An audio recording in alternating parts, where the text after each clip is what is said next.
Greetings, brave warriors and shield maidens. If you seek the strength and wisdom of the ancient Vikings, you've come to the right place. Don't waste time. Subscribe to the channel now and join our horde to strengthen this community of true Vikings. As you can see, our channel is new, so your subscription is crucial to our growth. If you're a true fan of the Vikings, show your support. Let the power of the Viking axe guide your hand to click the like button, and in the comments, tell us which city you're watching from so we know where in the world our stories are reaching, all because the cold Norwegian wind whipped through Ingrid Halvorsson's dark hair as she stood before the freshly dug grave. Her grandfather's casket was being lowered into the earth, and with it, a piece of her heart. The fjord stretched out behind the small gathering, its waters a steely gray that matched the overcast sky. "Farvel, Bestefar," Ingrid whispered, her voice catching in her throat. She blinked back tears, determined to remain strong in front of her distant relatives, most of whom she barely knew. As the priest finished the final prayers, Ingrid's aunt Astrid approached her, eyes red-rimmed and puffy. "He loved you so much, Ingrid," she said, placing a comforting hand on her niece's shoulder. "You were always his favorite." Ingrid managed a weak smile. "Thank you, Tante Astrid. I loved him too." The small group of mourners began to disperse, heading towards their cars for the short drive back to her grandfather's home. Ingrid lingered, her gaze fixed on the casket as it disappeared into the earth. She felt a presence beside her, and turned to see her uncle, Eric. "Ingrid," he said, his voice gruff with emotion, "your grandfather left something for you. He was very specific that it should be given to you today, after the service." Curiosity sparked through Ingrid's grief. "He did? What is it?" Eric shook his head. "I don't know. He kept it locked away and never showed it to anyone. Come, it's at the house." The drive back to her grandfather's home was silent. Ingrid lost in memories of summers spent exploring the fjords and listening to her grandfather's tales of Viking legends. When they arrived, Eric led her to the study, a room that had always been off limits when she was a child. "Wait here," he said, disappearing into the room. Ingrid heard the sound of a lock turning, then a creaking noise, as if an old chest was being opened. A moment later, Eric emerged, carrying a long, cloth-wrapped object. "Here," he said, holding it out to her. "This is yours now." With trembling hands, Ingrid took the object. It was heavier than she expected, and as she began to unwrap it, her breath caught in her throat. The cloth fell away to reveal an ancient-looking axe, its head gleaming dully in the low light of the hallway. "An axe?" Ingrid breathed, running her fingers along the worn wooden handle. Eric nodded. "It's been in the family for generations. Your grandfather always said it would go to you when he passed." As Ingrid lifted the axe, a faint glow seemed to emanate from the metal. She blinked, sure she must be imagining things. "Did you see that?" she asked, looking at her uncle. Eric frowned. "See what?" "Nothing," Ingrid muttered, shaking her head. "Just, thank you for giving this to me." That night, as Ingrid lay in her childhood bed in her grandfather's house, she couldn't sleep. The axe lay on the dresser across the room, and she could swear she felt it calling to her. Finally, giving up on rest, she got up and approached it. In the moonlight streaming through the window, the axe seemed to pulse with an inner light.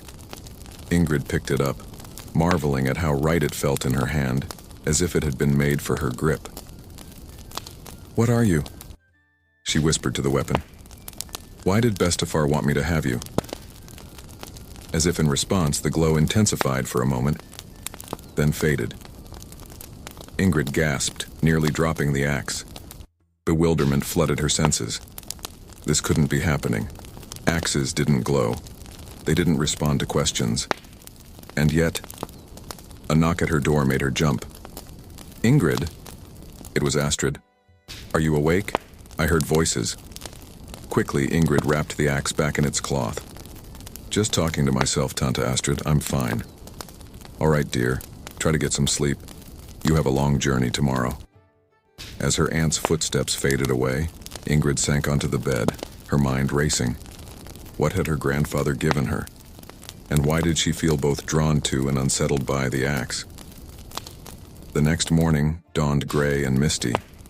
Ingrid stood in her grandfather's study, surrounded by packing boxes. Most of his belongings would stay with the family in Norway, but there were a few keepsakes she was taking back to San Francisco with her. And the axe. She stared at it, still wrapped in its cloth, lying on the desk. Part of her wanted to leave it behind, to pretend she had never seen it glow, never felt its strange power. But she knew she couldn't. Whatever this axe was, her grandfather had entrusted it to her. With a sigh, Ingrid carefully packed the axe in her carry-on bag. As she zipped it closed, a wave of unease settled in her stomach. What would happen when she tried to take this through airport security? To her surprise, the axe passed through the scanners without issue. As Ingrid settled into her seat on the plane, she breathed a sigh of relief.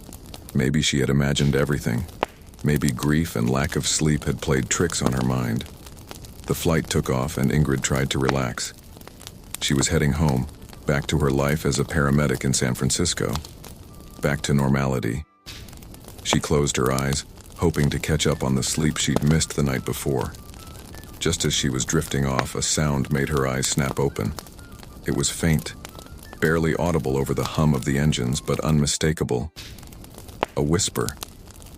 Ingrid looked around, but her seatmates were all engrossed in books or sleeping. The whisper came again, and this time she recognized it was coming from her bag in the overhead compartment, from the axe. A chill ran down her spine as the whisper became clearer. She couldn't make out words, but the sound was definitely coming from her bag. Ingrid's heart raced as she realized that whatever was happening, it was real. The axe was more than just an heirloom. It was something other.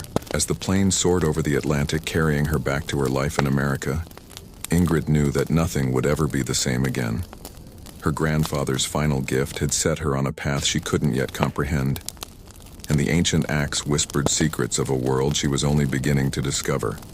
The inheritance she had received was far more than a family relic. It was a key to a hidden world, a responsibility she never asked for, and a power she didn't yet understand.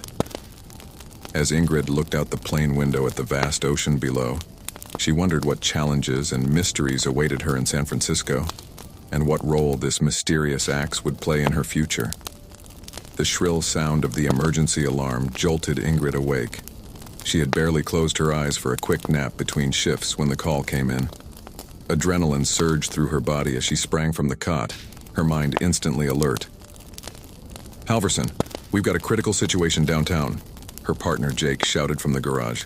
"Multiple casualties reported. Let's move." Ingrid's heart raced as she grabbed her gear. It had been 2 weeks since she returned from Norway. 2 weeks of restless nights and uneasy days. The axe sat in her locker, wrapped in its cloth, untouched since she'd brought it home.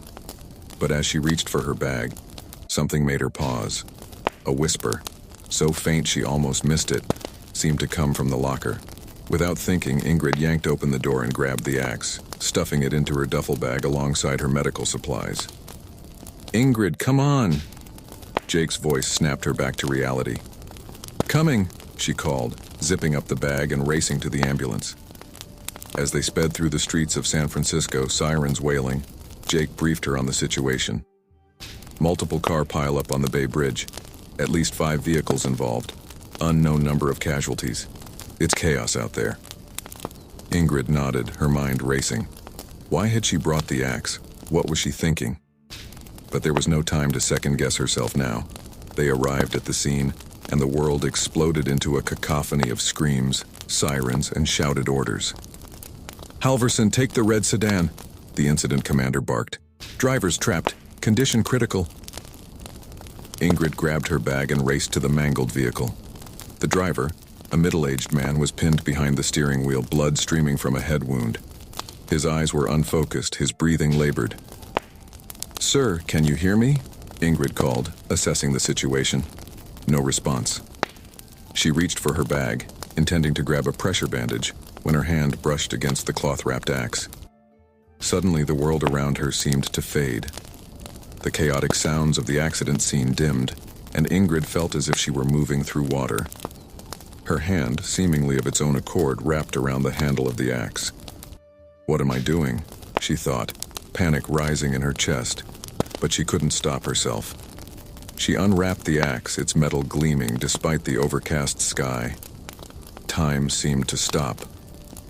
Ingrid felt a surge of energy flow through her, from the axe into her body. Her hand, guided by an unseen force, slowly moved the axe towards the injured man. "No," Ingrid whispered, trying to pull back. But the axe was insistent. It hovered over the man's chest, and Ingrid watched in horror as a faint glow emanated from the blade, pulsing in time with the man's weakening heartbeat. And then, as suddenly as it had begun, it was over. The axe went still in her hand, and the glow faded. Ingrid looked at the man, expecting, she wasn't sure what, but what she saw made her blood run cold. The man's chest had stopped moving. His eyes, which had been unfocused but open, were now closed. With trembling fingers, Ingrid reached for his neck, searching for a pulse. There was none. Horror gripped her heart as the realization dawned.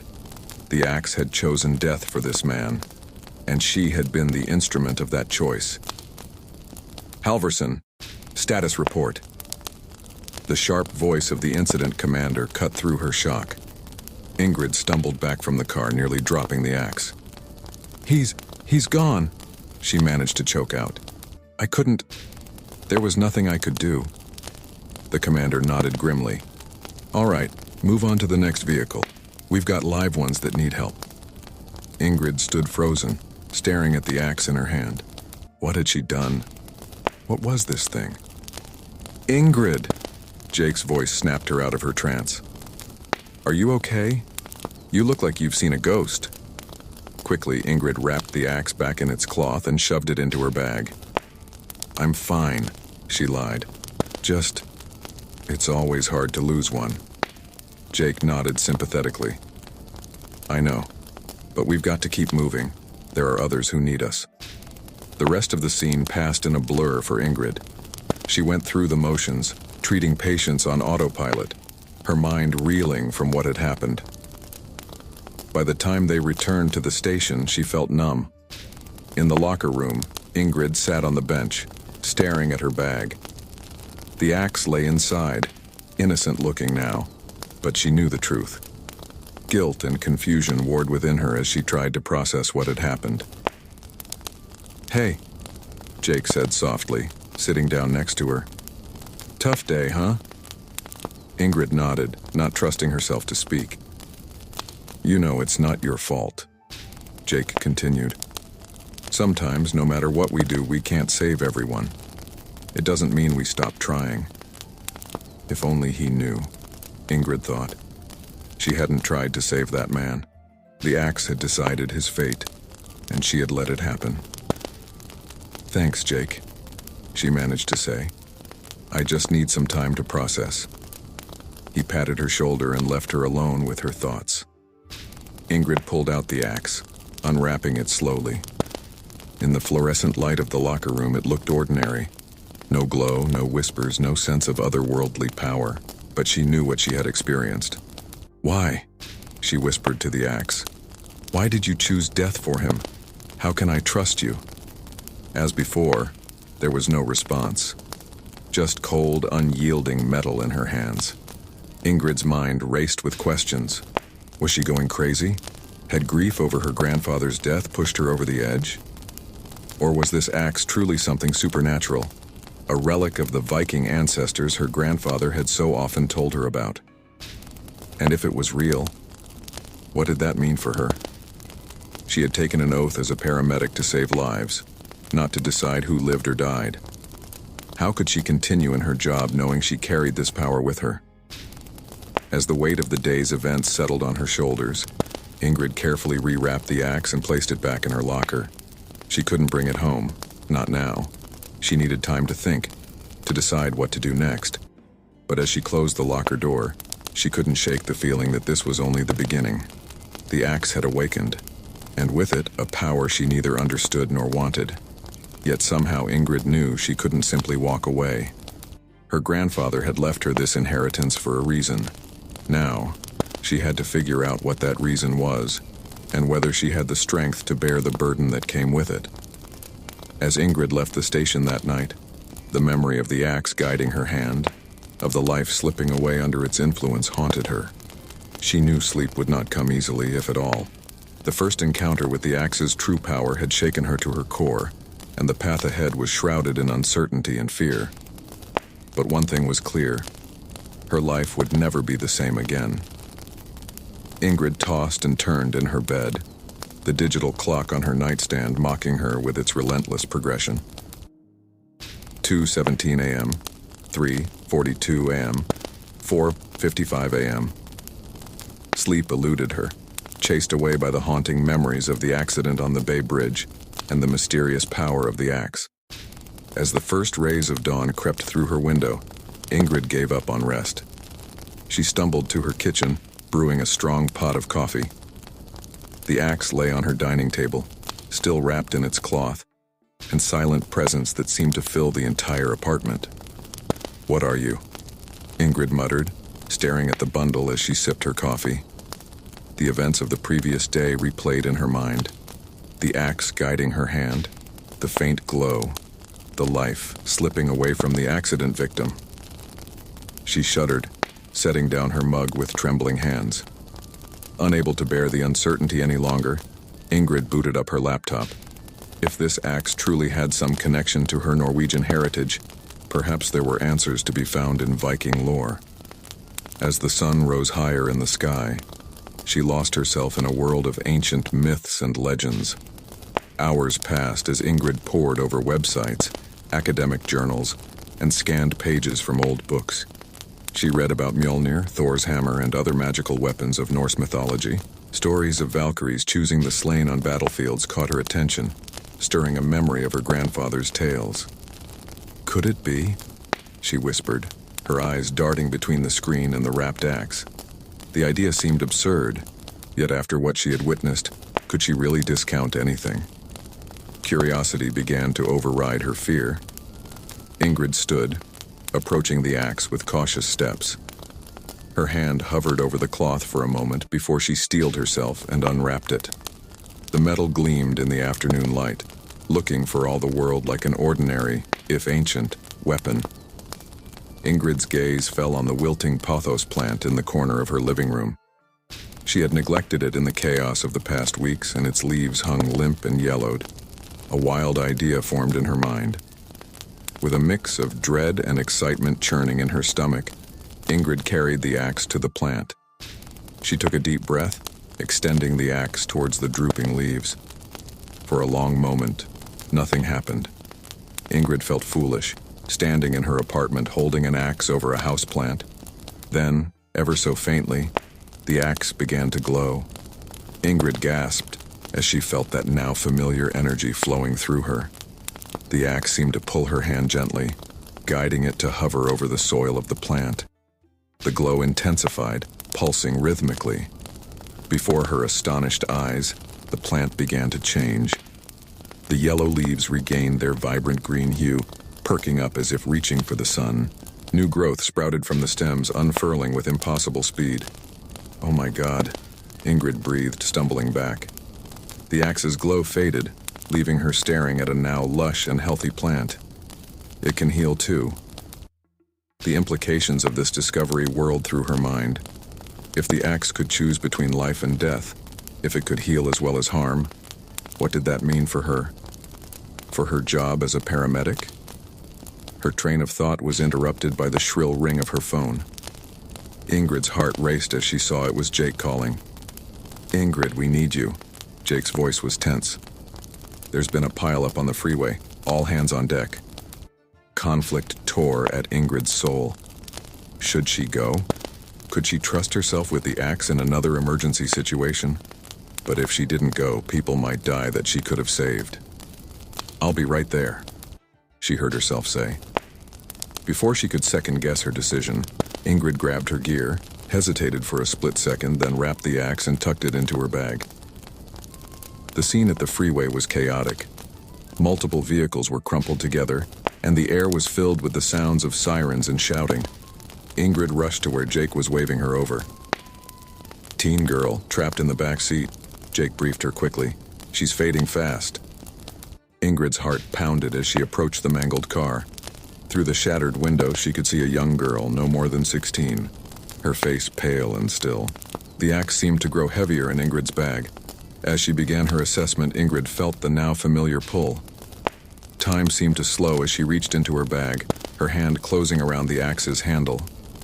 She glanced around quickly, ensuring no one was watching, then brought the axe close to the girl. The glow began immediately, stronger than before. Ingrid felt the energy surge through her, watched as the axe guided her hand to hover over the girl's chest. For a terrifying moment, Ingrid feared it would choose death again. But then, miraculously, color began to return to the girl's cheeks. Her eyelids fluttered, then opened. The axe's glow faded, leaving Ingrid staring in amazement at the now conscious teenager. What happened?" the girl mumbled, trying to sit up. Relief washed over Ingrid like a tidal wave. "Don't try to move," she said, her voice shaky. "You've been in an accident, but you're going to be okay." As the firefighters worked to extract the girl from the vehicle, Ingrid stepped back, her mind reeling. The axe had chosen life. It had saved this young girl when moments before she had been on the brink of death. Jake approached, a look of awe on his face. "I don't know how you did it, Ingrid, but that was incredible. She was almost gone. And now..." He shook his head in disbelief. Ingrid managed a weak smile. "Sometimes we get lucky," she said, her hand unconsciously tightening on her bag where the axe lay hidden. As the day wore on and more patients were treated and transported, Ingrid's mind kept returning to the axe and its power. It wasn't evil, she realized. It didn't always choose death. But it did choose, and that knowledge weighed heavily on her. Back at home that evening, Ingrid unwrapped the axe and stared at it, her emotions a tumultuous mix. The power to save lives was incredible, but the responsibility was enormous. And what about the man on the bridge? Why had the axe chosen differently then? "I don't understand," she whispered to the axe. "How do you decide? How am I supposed to use this power?" As always, the axe remained silent, its metal surface reflecting the room around her. Ingrid sighed, carefully rewrapping it. She had more questions now than ever, but at least she knew one thing. The axe wasn't inherently malevolent. It could save as well as take lives. But with this knowledge came a new burden. Now that she understood the axe's power, could she ever leave it behind? Could she go to work without it, knowing she might encounter a situation where its power could save a life? As Ingrid prepared for bed, exhaustion finally catching up with her, she knew sleep would not come easily. The power had been revealed, but its purpose and her role in wielding it remained shrouded in mystery. She had taken an oath to save lives as a paramedic, but now she held a power that went beyond medical science.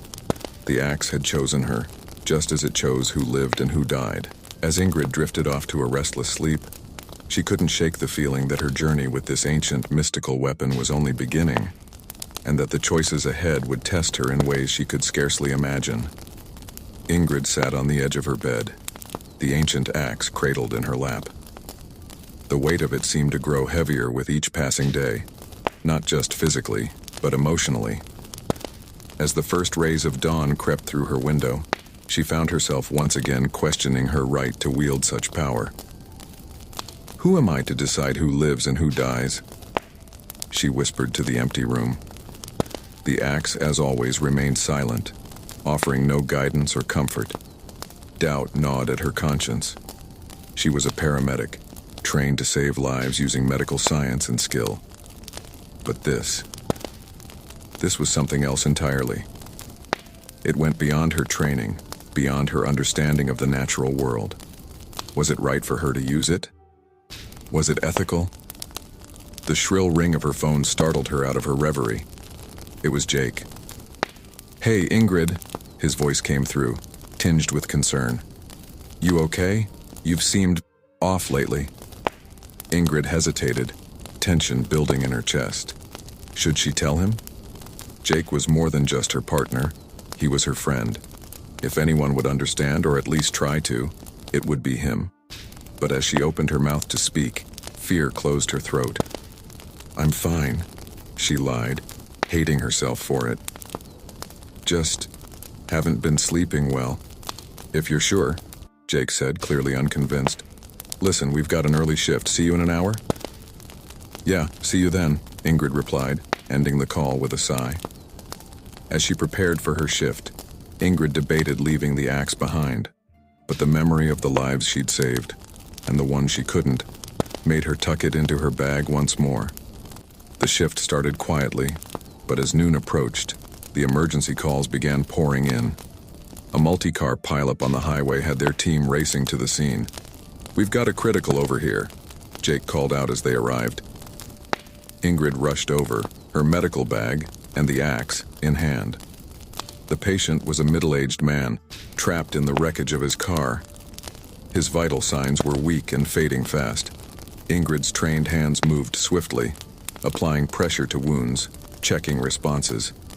But she could feel him slipping away. Frustration boiled over as she realized that her medical skills alone weren't enough. She needed the axe. But Jake was right there, working alongside her. How could she use it without him seeing? "Come on, stay with us," she muttered, more to herself than the patient.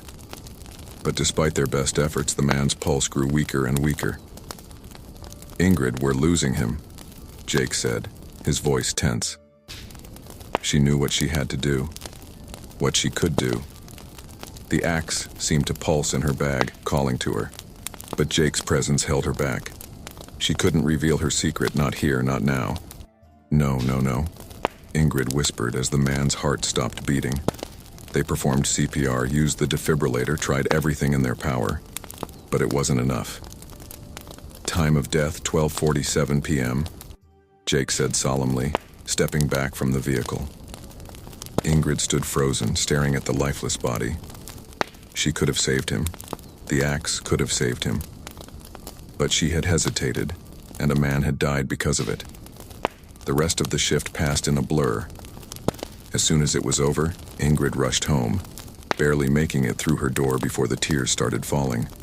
She collapsed onto her couch, the axe falling from her bag onto the floor. "Why?" she sobbed, anguish tearing through her. "Why give me this power if I can't use it? Why make me responsible for these choices?" The weight of her newfound responsibility crushed down on her. Lives hung in the balance, and she alone held the power to tip the scales. It was too much, too overwhelming. For hours, Ingrid wrestled with her conscience. The oath she'd taken as a paramedic, to do no harm and to save lives, seemed at odds with the power of the axe. How could she reconcile the two? As night fell, her phone rang again. It was the emergency dispatch. "Halverson, we need you." The dispatcher's voice was urgent. "We've got a critical case, and you're the closest responder." Ingrid hesitated, looking at the axe on the floor. Could she do this? Could she trust herself to make the right choice? "I'll be right there," she heard herself say, already reaching for her keys. The scene was a small apartment. A woman lay on the floor, not breathing, while 3 young children huddled in the corner, terrified. "Mommy," the oldest, a girl of maybe 7, cried out as Ingrid entered. Ingrid's training kicked in. She checked the woman's vitals. No pulse, no breathing. She began CPR immediately, but as the minutes ticked by, she knew it wasn't working. The children's sobs tore at her heart. These kids needed their mother. They couldn't lose her. Not like this. With a deep breath, Ingrid reached into her bag and pulled out the axe.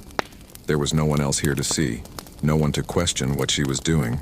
As soon as her hand touched the handle, she felt the familiar surge of energy. The axe began to glow, guiding her hand to hover over the woman's chest.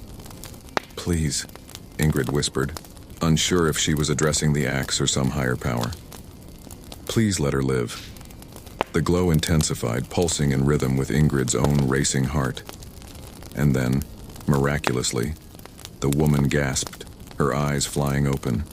Relief washed over Ingrid, so intense it left her dizzy. The children rushed forward, crying out in joy as their mother sat up, confused but very much alive. As Ingrid helped the woman onto the ambulance for a checkup at the hospital, a glimmer of hope emerged in her heart. Yes, the power of the axe was terrifying. Yes, the responsibility was almost too much to bear. But today, she had saved a mother of 3. Today, she had used the axe's power for unquestionable good. Back in her apartment that night, Ingrid looked at the axe with new eyes. The doubt was still there.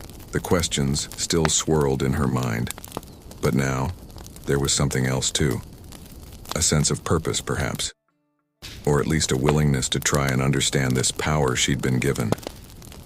"I don't know if I'm worthy of you," she said softly to the axe. "I don't know if anyone could be, but I promise to try my best to use you wisely." As she prepared for bed, Ingrid knew that the moral dilemma was far from resolved. There would be more difficult choices ahead, more moments of doubt and fear. But for now, at least, she had found a measure of peace with her newfound role. The axe had chosen her, for better or for worse. Ingrid's hands trembled as she poured her morning coffee, spilling a few drops onto the counter. The local news played softly in the background, but one particular story made her freeze mid-motion. In an unprecedented turn of events, San Francisco General Hospital reports a dramatic increase in survival rates among critical patients brought in by a specific EMS team. The anchor's voice rang out. Officials are calling it a miracle, while others are demanding an investigation into these unusual circumstances. Panic gripped Ingrid's heart. She knew exactly which EMS team they were talking about. Her team. Her cases. The shrill ring of her phone made her jump. It was Jake. "Ingrid, have you seen the news?" His voice was tense. Yes, just now," she replied, trying to keep her voice steady. "They're talking about us, aren't they? About you, specifically." It wasn't a question. Ingrid swallowed hard. "Jake, Look," he cut her off. "I don't know what's going on, but people are starting to ask questions. Tough questions. Just be prepared, okay?"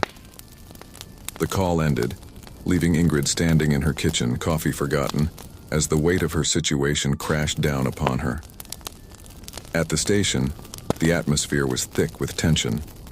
As Ingrid walked in, conversations hushed, and she felt the weight of her colleagues' stares.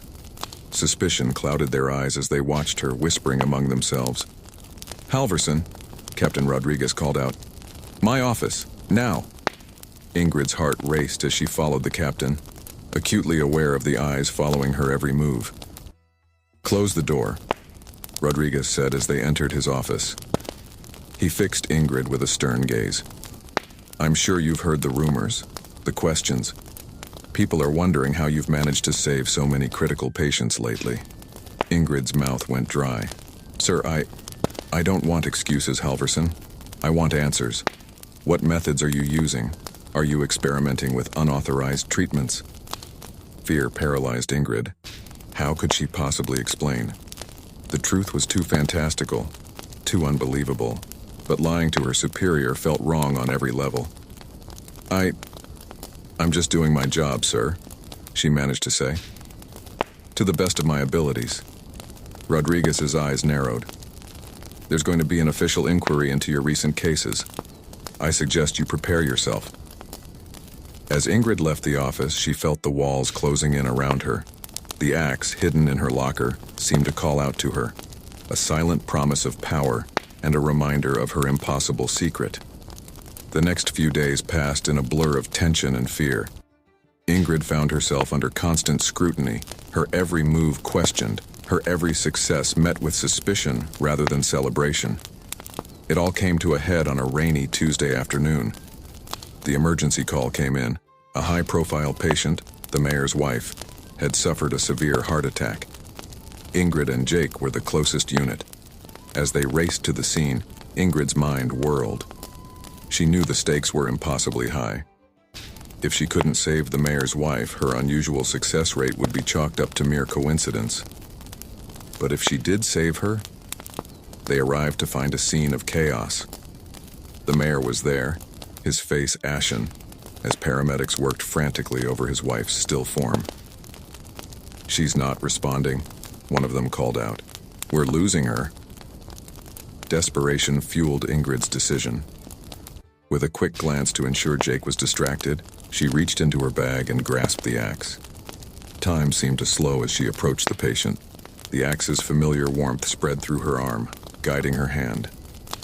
As she knelt beside the mayor's wife, she felt the surge of power, saw the faint glow that no one else seemed to notice. "Come on," Ingrid whispered, willing the axe to choose life. For a heart-stopping moment, nothing happened. Then, with a gasp, the mayor's wife's eyes flew open. Color flooded back into her cheeks as she took a shuddering breath. "Martha!" the mayor cried, rushing to his wife's side. "It's a miracle!" As the initial chaos subsided and the mayor's wife was loaded into the ambulance, Ingrid caught sight of a man in a dark suit, watching her intently from the sidelines. Their eyes met for a brief moment, and a chill ran down Ingrid's spine. Back at the station, the atmosphere had shifted. Her colleagues were no longer looking at her with suspicion, but with a sort of awe that made Ingrid even more uncomfortable. "I don't know how you did it, Halverson," Jake said, shaking his head in disbelief. "But you just saved the mayor's wife. Do you have any idea what this means?" Before Ingrid could respond, Captain Rodriguez approached, his face unreadable. "Halverson, there are some people here to see you. Important people." Dread settled in Ingrid's stomach as she followed the captain to a conference room. Inside, she found the mayor, along with several stern-looking individuals in suits. Among them, she recognized the man who had been watching her at the scene. "Ms. Halverson," one of the suits began, his voice clipped and official. "We have some questions about your methods." As the interrogation began, Ingrid felt a cold sweat break out on her forehead. She fumbled through vague explanations about instinct and experience, all the while acutely aware of the axe in her bag, its presence like a silent accusation. "Your success rate is unprecedented," another official stated. "Surely you understand our interest." Ingrid nodded mutely, her throat dry. The mayor, who had been silent until now, spoke up. "Whatever her methods, this woman saved my wife's life. Surely that counts for something." The tension in the room was palpable. Ingrid could feel the weight of their scrutiny, the unasked questions hanging in the air. She realized, with a sinking feeling, that she was now on the radar of very powerful people. People who wouldn't stop until they uncovered her secret. As the meeting finally ended and Ingrid was dismissed, she caught another glimpse of the man in the dark suit. He was watching her again, his eyes sharp and calculating. In that moment, Ingrid knew her life had changed irrevocably. The axe's power, which had seemed like a gift, now felt like a target on her back. She had drawn attention, not just from her colleagues and superiors, but from those in positions of true power and influence. As she left the station that evening, Ingrid couldn't shake the feeling that she was being watched. The axe hidden in her bag seemed heavier than ever before. She had saved lives, yes, but at what cost?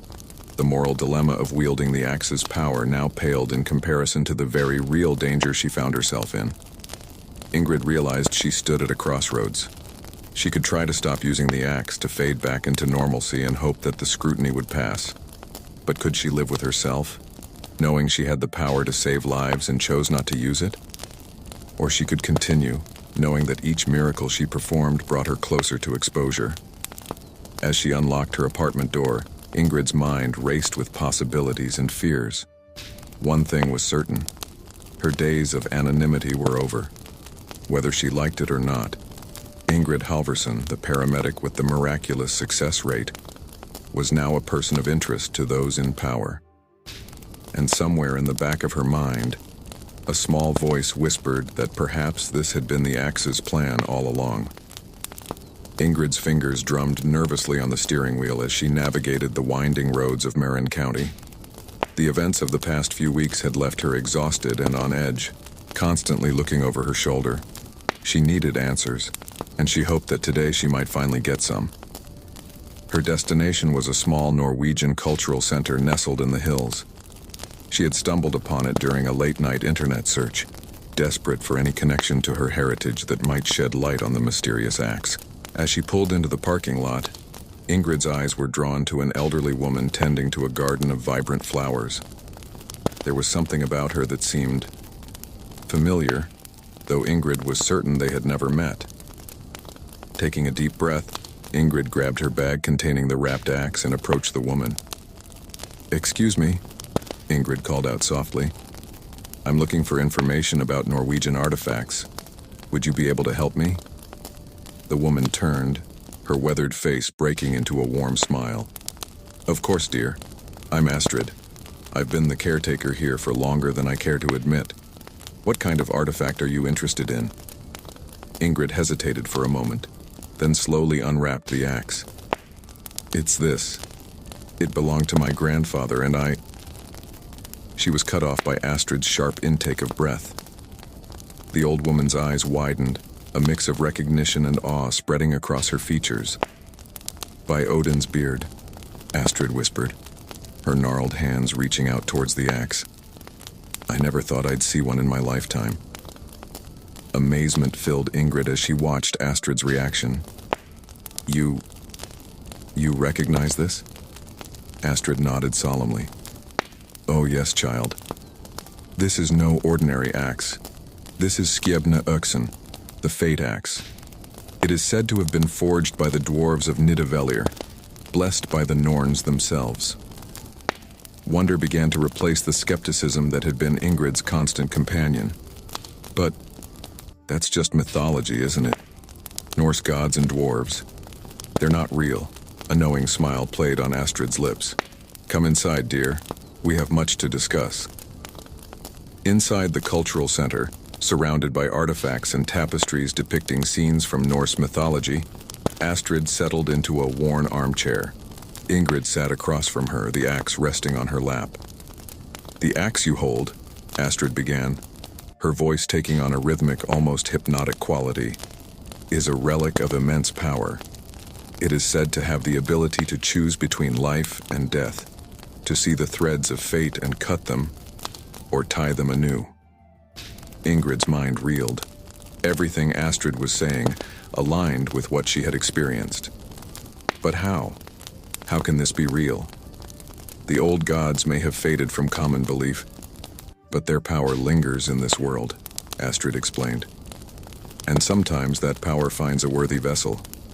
Her eyes locked onto Ingrid's. "Tell me, child, what is your family name?" "Halvorsen," Ingrid replied. Astrid's eyes lit up. "Ah, as I suspected. Your line traces back to the great berserker clans of old. Warriors blessed by Odin himself with supernatural strength and ferocity in battle." A sense of destiny began to awaken in Ingrid. The pieces were falling into place. Her grandfather's stories, the axe choosing her, the power she had felt coursing through her veins. "But I'm just a paramedic," Ingrid protested weakly. "I save lives. I'm not a warrior." Astrid reached out, patting Ingrid's hand gently. "The battlefield has changed, dear one. Your ancestors fought with steel and fury. You fight against death itself. The spirit of the berserker lives on in you, channeled through healing rather than harm." Conflict raged within Ingrid as she tried to reconcile this new information with the life she knew. "What am I supposed to do with this knowledge? I can't just abandon my life, my job." "No one is asking you to abandon anything," Astrid reassured her. "But you cannot deny your heritage nor the responsibility that comes with wielding Skjebne Øksen. The axe chose you for a reason." Ingrid's mind whirled with possibilities and doubts. "There are people watching me, questioning my methods. If they found out about this..." Astrid's expression grew serious. "There will always be those who fear what they do not understand. But you must not let that fear control you. The power you hold is a gift, meant to be used." As the afternoon wore on, Astrid shared more about the history of the axe and the legends surrounding it. She taught Ingrid Old Norse words of power, explaining how they could help her focus the axe's energy. As the sun began to set, casting long shadows through the windows of the cultural center, Ingrid felt a shift within herself. The doubt and fear that had plagued her began to give way to something else: determination. She stood, hefting the axe in her hand. It felt different now, like an extension of herself rather than a foreign object. "What if I can't handle this responsibility?" Ingrid asked, voicing her final fear. Astrid smiled, a glint of something ancient and powerful in her eyes. "You are of Viking blood, child. The strength of your ancestors flows through your veins. You were born for this." In that moment, Ingrid made her decision. She would embrace her role as the axe's wielder. She would honor her heritage and use this power as it was meant to be used, to save lives and fight against the inevitability of death. "Thank you, Astrid," Ingrid said, her voice steady and sure. "I don't know what challenges lie ahead, but I'm ready to face them." Astrid nodded approvingly. "Remember, Ingrid Halvorsen, you are never alone. The wisdom of the ages and the strength of your ancestors are always with you. Use them well." As Ingrid left the cultural center, the axe secure in her bag, she felt as though she was stepping into a new world, one where myth and reality intertwined, where ancient powers still held sway. The modern world of ambulances and hospitals seemed far away, yet she knew she would return to it, bringing with her the knowledge and power of her Viking heritage. The sun had set completely by the time Ingrid reached her car.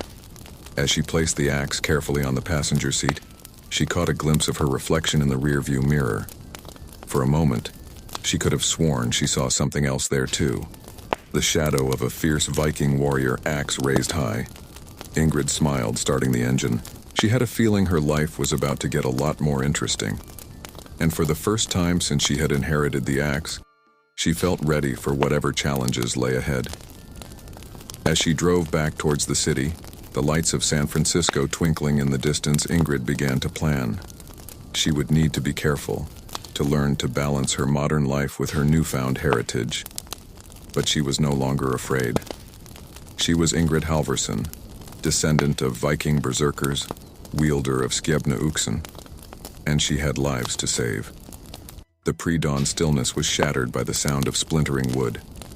Ingrid jolted awake, her heart pounding as she registered the unmistakable noise of her apartment door being breached.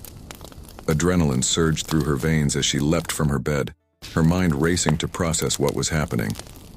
"This is the FBI. We have a warrant," a voice boomed from the living room. Panic gripped Ingrid as she realized the gravity of the situation. They had come for her, just as she had feared they would. Her eyes darted to the closet where she kept the axe hidden. She had mere seconds to act. With practiced efficiency born from years as a paramedic, Ingrid grabbed a pre-packed go-bag from under her bed. She then lunged for the closet, yanking it open and seizing the axe. Its familiar warmth pulsed through her hand, as if sensing the danger. Heavy footsteps approached her bedroom door. Ingrid's gaze fell on the window. It was a 3-story drop, but she had no choice. Just as the door burst open, she smashed through the glass, the axe's power lending her strength she didn't know she possessed. Ingrid hit the ground rolling, the impact jarring but not debilitating. She scrambled to her feet and ran, her bare feet slapping against the cold pavement as shouts erupted behind her. As she rounded a corner, a car screeched to a halt beside her. The passenger window rolled down, revealing a face she knew all too well. "Ingrid, get in, quick," Jake called out, his expression a mix of urgency and, was that guilt? For a split second, Ingrid hesitated. Then, hearing the approaching sirens, she made a snap decision and dove into the car. Jake peeled away from the curb, tires squealing. As they sped through the empty streets, Ingrid turned to her partner, confusion and gratitude warring within her. "Jake, how did you know? Why are you helping me?" Jake's knuckles were white on the steering wheel, his jaw clenched. "Because I owe you the truth, Ingrid. I've been reporting on you. To the government." The words hit Ingrid like a physical blow. Betrayal stung deep, leaving her momentarily speechless. "You what?" she finally managed, her voice barely above a whisper. Jake's eyes remained fixed on the road, but she could see the shame written across his features. They approached me weeks ago, after your success rates started raising red flags. I didn't want to, Ingrid, but they can be very persuasive. Anger flared within Ingrid, hot and sharp. So you sold me out after everything we've been through? I'm sorry, Jake said, his voice cracking, but I'm trying to make it right. I overheard them planning the raid. I couldn't let them take you. Ingrid's mind whirled, trying to process this new information. Part of her wanted to lash out at Jake, to make him feel the pain of his betrayal, but another part recognized the risk he was taking by helping her now. Where are we going? She asked instead, pushing her tumultuous emotions aside for the moment. I have a friend with a cabin up in the mountains, Jake replied. It's off the grid. You should be safe there, at least for a while. As the city gave way to suburbs and then to winding mountain roads, a strange mix of exhilaration and fear battled within Ingrid. She was on the run, a fugitive from the very government she had served as a paramedic. Yet there was also a thrill to it, an awakening of something primal that resonated with the Viking blood Astrid had spoken of. The axe hummed softly in her lap, as if approving of this turn of events. Hours later, as the sun climbed high in the sky, Jake finally pulled off onto a barely visible dirt road. After a bumpy ride through dense forest, a small, rustic cabin came into view. This is it, Jake said, putting the car in park. My friend won't be back for months. You should be safe here. Ingrid nodded, then turned to face her partner. Former partner now, she supposed. Jake, thank you for this, but I don't think I can forgive you. Not yet. Jake's shoulders slumped. I understand. I just hope someday you'll let me explain fully. He reached into his pocket and pulled out a burner phone. Take this. I'm the only one with the number. If you need anything, call. I'll do whatever I can to help. Gratitude welled up in Ingrid, warring with her sense of betrayal. She took the phone wordlessly, then gathered her meager belongings and stepped out of the car. As Jake drove away, leaving her alone in the wilderness, the full weight of her situation settled on Ingrid's shoulders. She was alone, on the run, with nothing but an ancient axe and the clothes on her back. Yet as she turned to face the cabin, a strange sense of peace washed over her. This was her sanctuary, a place where she could learn to harness her newfound powers without fear of discovery. Over the next few days, Ingrid settled into a routine. She spent her mornings exploring the surrounding forest, afternoons practicing with the axe, and evenings poring over some old Norse texts she had found in a dusty trunk in the cabin. It was during one of these evening study sessions, nearly a week into her self-imposed exile, that Ingrid felt it, a chill that ran down her spine, a sense of wrongness that made the hairs on the back of her neck stand up. The axe resting nearby began to hum ominously. Ingrid rose slowly, her senses on high alert. She moved to the window, peering out into the gathering darkness. At first, she saw nothing amiss. Then, a shadow moved between the trees, too large to be an animal, too fluid to be human. Dread crept into Ingrid's heart as she realized the truth. Something was hunting her. Something that wanted the axe. With shaking hands, Ingrid retrieved the burner phone Jake had given her. As she dialed the only number programmed into it, her eyes remained fixed on the forest outside. Jake, she whispered as soon as the call connected. I need help. Something's found me. What? Ingrid, what are you talking about? Jake's voice crackled through the speaker. I don't know how to explain it, Ingrid said, her voice low and urgent. But something's out there. Something dark. I think it's after the axe. There was a moment of silence on the other end.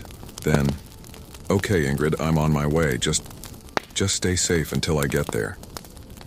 As Ingrid ended the call, her gaze was drawn back to the window. The shadow had vanished, but she could feel its presence lingering, waiting. She gripped the axe tightly, its warmth a comfort in the face of this unknown threat. Whatever was coming for her, Ingrid knew she would have to face it. The axe had chosen her for a reason, and she was done running from her destiny. As the night deepened around the lonely cabin, Ingrid Halvorsen, descendant of Viking berserkers and wielder of Skjebne Uxen, prepared herself for battle. The modern hunt had begun, and she was both the hunter and the hunted. In the distance, a wolf howled, its cry echoing through the mountains. And somewhere in the shadows, something ancient and malevolent stirred, drawn by the power of the axe and the blood of the woman who wielded it. The stage was set for a confrontation that would shake the foundations of Ingrid's world and test the limits of her newfound powers. As she stood vigil through the long night, one thought echoed in her mind. Whatever came, she would face it head-on, with the strength of her ancestors flowing through her veins and the power of Skjebne Uxen at her command. The hunt was on, and Ingrid Halvorsen was ready. The forest was eerily silent as Ingrid crouched behind a fallen log, her breath coming in short, controlled bursts. The axe hummed softly in her hands, its weight both comforting and alien. She had been on the move for days, ever since fleeing the cabin when the dark presence had drawn too close for comfort. A twig snapped somewhere to her left, and Ingrid froze. Slowly she turned her head, her eyes scanning the dense underbrush. That's when she saw it.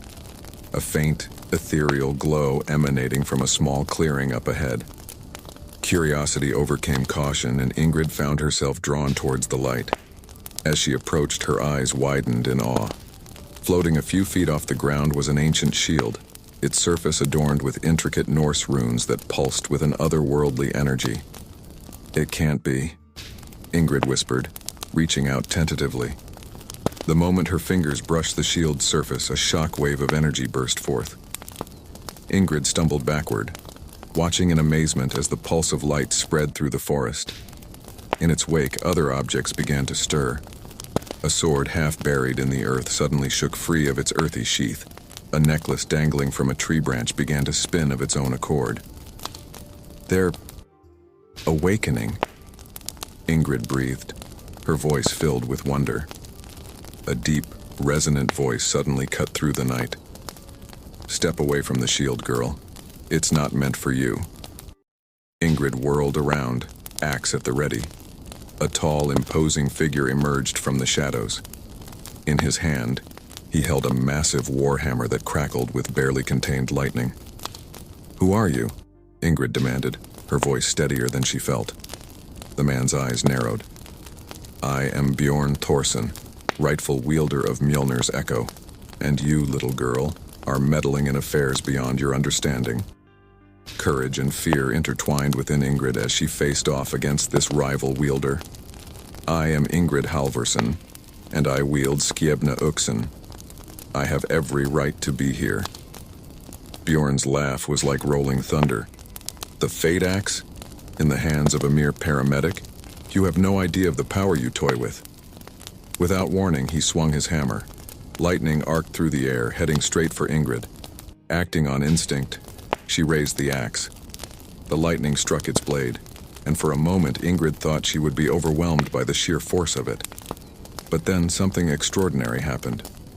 Power surged through her, unlike anything she had experienced before.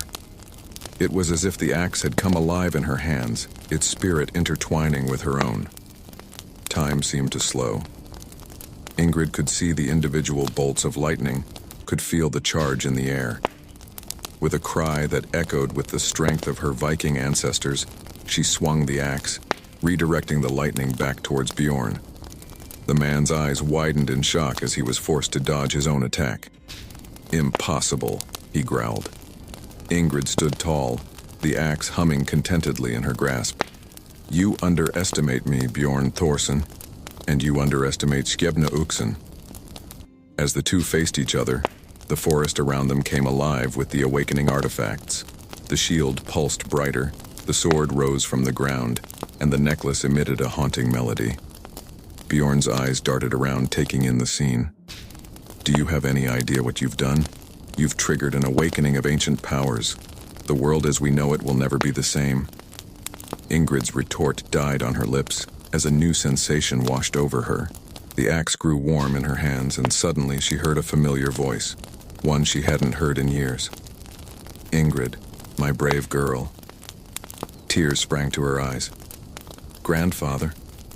The voice seemed to come from everywhere and nowhere at once. Yes, child. The axe. It allows me to speak to you from beyond. Joy and sadness warred within Ingrid as she communicated with her grandfather's spirit through the axe. I've missed you so much, she whispered, and I you, little one. But now is not the time for reunions. You have awakened great powers, and with them come great responsibilities and great dangers. Bjorn watched the exchange with a mix of awe and suspicion. What is happening? He demanded. Ingrid ignored him, focusing on her grandfather's words. What must I do? She asked. Seek out the All-Father's wisdom, her grandfather's voice replied. Only Odin can guide you through what is to come. As quickly as it had come, the connection faded. Ingrid was left standing in the clearing, tears streaming down her face, the axe warm and comforting in her hands. Bjorn stepped forward, his previous aggression tempered by what he had witnessed. You truly are the chosen wielder of Skjebne, he said, his voice gruff but respectful. Ingrid nodded, wiping away her tears. And now I know what I must do next. Determination flooded her being as she made her decision. She would seek out Odin's wisdom, no matter the cost. I'm going to find Odin, she announced, her voice steady and sure. Bjorn's eyebrows shot up. Find Odin? The Allfather hasn't walked among mortals in centuries. It's impossible. Ingrid's grip tightened on the axe. I've done the impossible before. I'll do it again. As if in response to her resolve, the artifacts around them pulsed with renewed energy. The shield floated towards Ingrid, coming to rest at her feet. The sword and necklace followed suit. Bjorn watched in amazement. They're choosing you, he said, his voice filled with awe. Ingrid knelt, picking up the shield. As soon as her fingers touched its surface, knowledge flooded her mind. Ancient battles, forgotten magics, secrets long buried. This shield, she said, her voice distant. It's Svalin, the ice shield that stands before the sun. She reached for the sword next. And this is Gramr, the sword that slew the dragon Fafnir. Finally, she lifted the necklace. Brisingamen, Freya's necklace of fire. Bjorn shook his head in disbelief. How do you know all this? The artifacts, Ingrid replied, her eyes glowing with an inner light. They're sharing their memories with me. She stood, the axe in one hand, the shield strapped to her arm, the sword at her hip, and the necklace around her throat. Power radiated from her in waves. I am Ingrid Halvorsen, she declared, her voice ringing with authority. Wielder of Skjebne, bearer of Svalin, Gramr of Gramr, and keeper of Brisingamen. And I will find Odin. Bjorn hesitated for a moment, then made a decision. He knelt before her, Mjolnir's echo resting on the ground. Then allow me to accompany you on your quest, Ingrid Halvorsen. My hammer and I are at your service. Ingrid nodded, accepting his pledge. As the first light of dawn began to break through the trees, she turned her gaze to the horizon. Somewhere out there, Odin waited, and she would find him. We leave immediately, she said. The world is changing, and we must be ready for what comes next. As Ingrid and Bjorn set out on their impossible quest, the forest behind them continued to pulse with awakening energy. Ancient powers were stirring, and the modern world was about to collide with the realm of gods and monsters. But Ingrid Halvorsen, once a simple paramedic, now the chosen wielder of multiple Norse artifacts, was ready to face whatever challenges lay ahead. With the strength of her ancestors, the power of the artifacts, and the wisdom of Odin as her goal, she would reshape the world. The air crackled with anticipation as Ingrid stood at the center of the ancient stone circle. Towering monoliths surrounded her, their weathered surfaces etched with runes that seemed to shimmer in the fading twilight. Bjorn moved methodically around the perimeter, carefully placing runic stones at specific points. Are you certain about this, Ingrid? Bjorn asked, his voice tinged with concern. Communing with Odin is no small feat. It could break your mind. Ingrid took a deep breath, tightening her grip on Skjebna. "I'm sure," she replied, her voice steady despite the nervous flutter in her stomach. "This is what I was meant to do. I can feel it." As Bjorn completed the circle, he stepped back, raising Mjolnir's echo. "Then let us begin. May the All-Father grant you wisdom." Ingrid closed her eyes, centering herself as she had practiced over the past weeks. The artifact she carried began to hum in unison, Skjebna in her hands, Svalin on her back, Grammar at her hip, and Brisingamen around her neck. Their combined power coursed through her, making her skin tingle. She began to chant, her voice growing stronger with each repetition of the ancient Norse words. The runes on the monoliths flared to life, casting an eerie blue glow across the circle. Wind whipped around her, carrying whispers of forgotten languages. Suddenly, the world fell away. Ingrid felt as if she were floating in an endless void, otherworldly sensations overwhelming her senses. Colors she had no names for swirled around her, and sounds beyond human comprehension filled her ears. A presence materialized before her, vast and incomprehensible. It shifted and changed, sometimes appearing as a one-eyed old man, other times as a great bird, and occasionally as something she couldn't even begin to describe. "Ingrid Halvorsen," a voice boomed, seeming to come from everywhere and nowhere at once. "You have called and I have answered. What do you seek from Odin Allfather?" Ingrid swallowed hard, gathering her courage. "Great Odin, I seek your wisdom. The ancient powers are awakening, and I need to know how to guide humanity through the changes to come." A rumbling chuckle echoed through the void. "Wisdom, you say? Be careful what you ask for, young one. My wisdom often comes in the form of riddles, and the price for understanding can be steep." Despite the warning, Ingrid pressed on. "I am willing to pay the price, Allfather. The fate of the world may hang in the balance." "Very well," Odin's voice replied. "Listen carefully, Ingrid Halvorsen, for I will speak only once." The void around her shifted, forming images of past, present, and possible futures. Ingrid saw great battles, technological marvels, and catastrophes beyond imagining. Odin's voice resonated through her very being as he spoke. "Two paths before you lie, each with its price to pay. One leads to glory high, the other, the old way. Power of gods in mortal hands, a new age of wonder and strife. Or seal away the ancient brands, return to mundane life. Choose wisely, fate axe bearer, for your choice shapes all. Will you be humanity's rearer, or let the old powers fall?" As the last word faded, the images vanished, leaving Ingrid alone in the void once more. Her mind reeled as she tried to process the riddle and the visions she had seen. I don't understand," she admitted, frustration evident in her voice. "What exactly are you asking me to choose?" Odin's presence seemed to focus on her more intently. "The awakening you have triggered has set two possible futures in motion. In one, the ancient powers fully return to the world. Humanity will have access to godlike abilities, ushering in an age of incredible advancement and terrible conflicts. In the other, you use your connection to the artifacts to seal away the old magics once more, returning the world to its previous state." Anguish tore at Ingrid's heart as she weighed the implications. "But if I seal away the powers, what happens to the artifacts I carry? To Skjebna? They would be sealed away as well," Odin replied, his tone neutral. "You would return to your life as it was before with no memory of these events." Ingrid's mind whirled. The fate of humanity rested on her decision.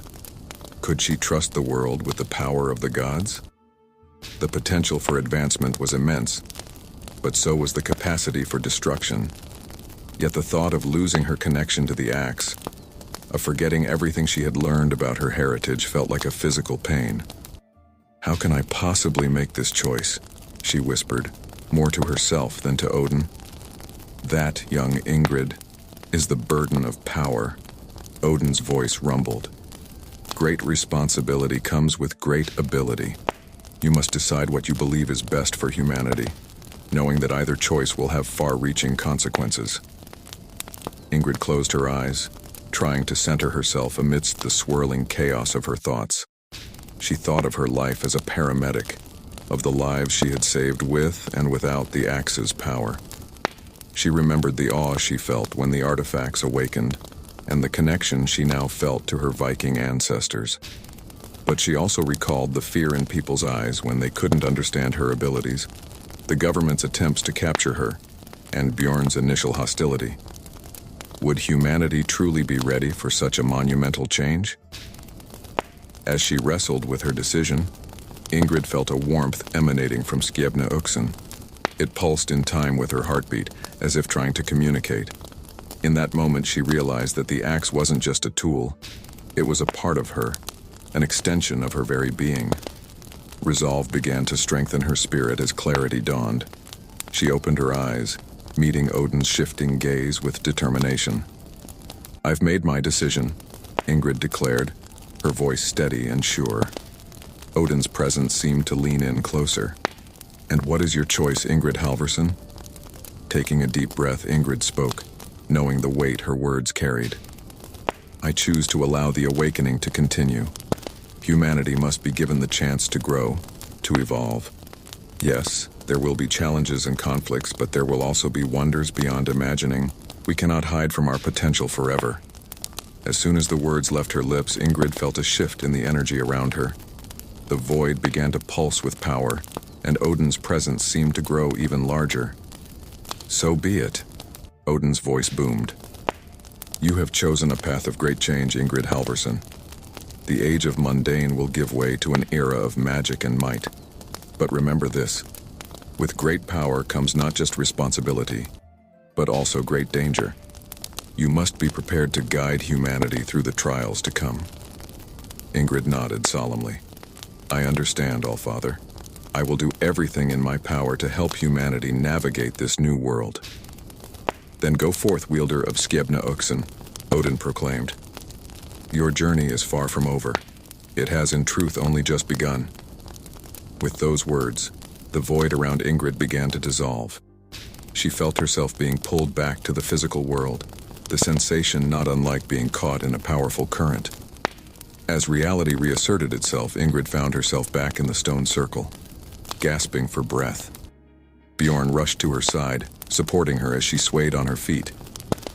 "Ingrid, are you all right?" "What happened?" he asked urgently. She looked up at him, her eyes glowing with an inner light. "I spoke with Odin," she said, her voice hoarse, "and I made a choice that will change everything." As if in response to her words, the sky above them lit up with an aurora of impossible colors. The ground trembled beneath their feet, and in the distance they could hear the sound of ancient horns blowing. Ingrid stood tall, Skjebne Uxen held high. "The age of gods and monsters has returned," she declared, "and we must be ready to face whatever comes next." Bjorn's eyes widened as he took in the changing world around them. "By the 9 realms," he breathed. "What have we wrought?" Ingrid's gaze was fixed on the horizon, where the first rays of a new dawn were breaking. "A new beginning," she replied. "For better or worse, the world will never be the same, and I intend to make sure humanity is ready for it." As the sun rose on a world awakening to long-forgotten powers, Ingrid Halvorsen stood at the threshold of a new era. The weight of her decision pressed upon her, but she felt equal to the task.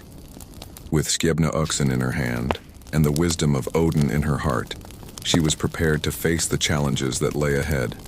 The world seemed to pause, suspended in a moment of breathless anticipation. Ingrid stood atop a hill overlooking San Francisco, Skjebne Uxen held firmly in her grasp. Beside her, Bjorn watched the horizon with wary eyes. "It's starting," Ingrid whispered, her voice barely audible over the sudden, eerie silence that had fallen over the city. As if her words were a catalyst, a shockwave of energy burst forth from where they stood, racing across the landscape. The air shimmered and rippled like heat waves on a summer day, and then, reality itself seemed to fracture. The sky above San Francisco tore open, revealing glimpses of other realms. Asgard's golden spires pierced through the clouds, while the icy wastes of Niflheim sprawled across the bay. The lush forests of Vanaheim intertwined with Golden Gate Park, and the fiery realm of Muspelheim cast an otherworldly glow over the city's skyscrapers. Chaos erupted as the veils between worlds thinned. People in the streets below stopped in their tracks, pointing and shouting at the impossible sights above them. Cars screeched to a halt, their drivers too stunned to continue. "By the Nine," Bjorn breathed, his eyes wide with wonder and fear. "It's more magnificent and terrible than I ever imagined." Ingrid nodded solemnly. "And it's only the beginning." As they watched, creatures of myth began to spill through the tears in reality. Valkyries soared overhead, their armor glinting in the sun. Frost giants lumbered through the streets, their icy breath frosting windows as they passed. Elves darted between buildings, their lithe forms barely visible to the human eye. The city erupted into a cacophony of screams, shouts, and the blaring of sirens. Panic spread like wildfire as people tried to make sense of the impossible scenes unfolding around them. Ingrid's grip on Skebna Oakson tightened. "We need to act now," she said, her voice filled with determination, "before things spiral out of control." Bjorn nodded, raising Mjolnir's echo. "What's the plan?" "We become the bridge," Ingrid replied, her eyes glowing with an inner light.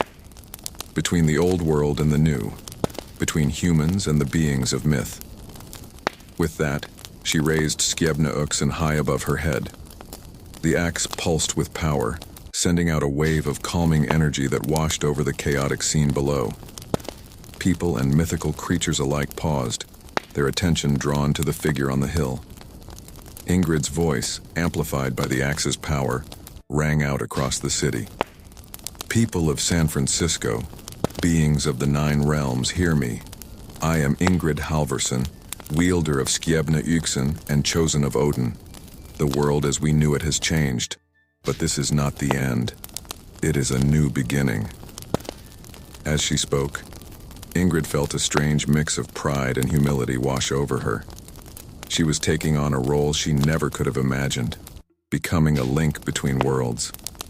The weight of the responsibility was immense, but she knew in her heart that this was her destiny. "I know you're afraid," she continued, her voice echoing through the streets. "But we must not let fear drive us to conflict. Humans, you are witnessing the return of magic and wonder to your world.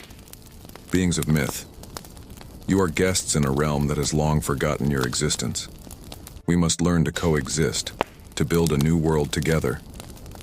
As Ingrid's words rang out, a strange calm began to settle over the city.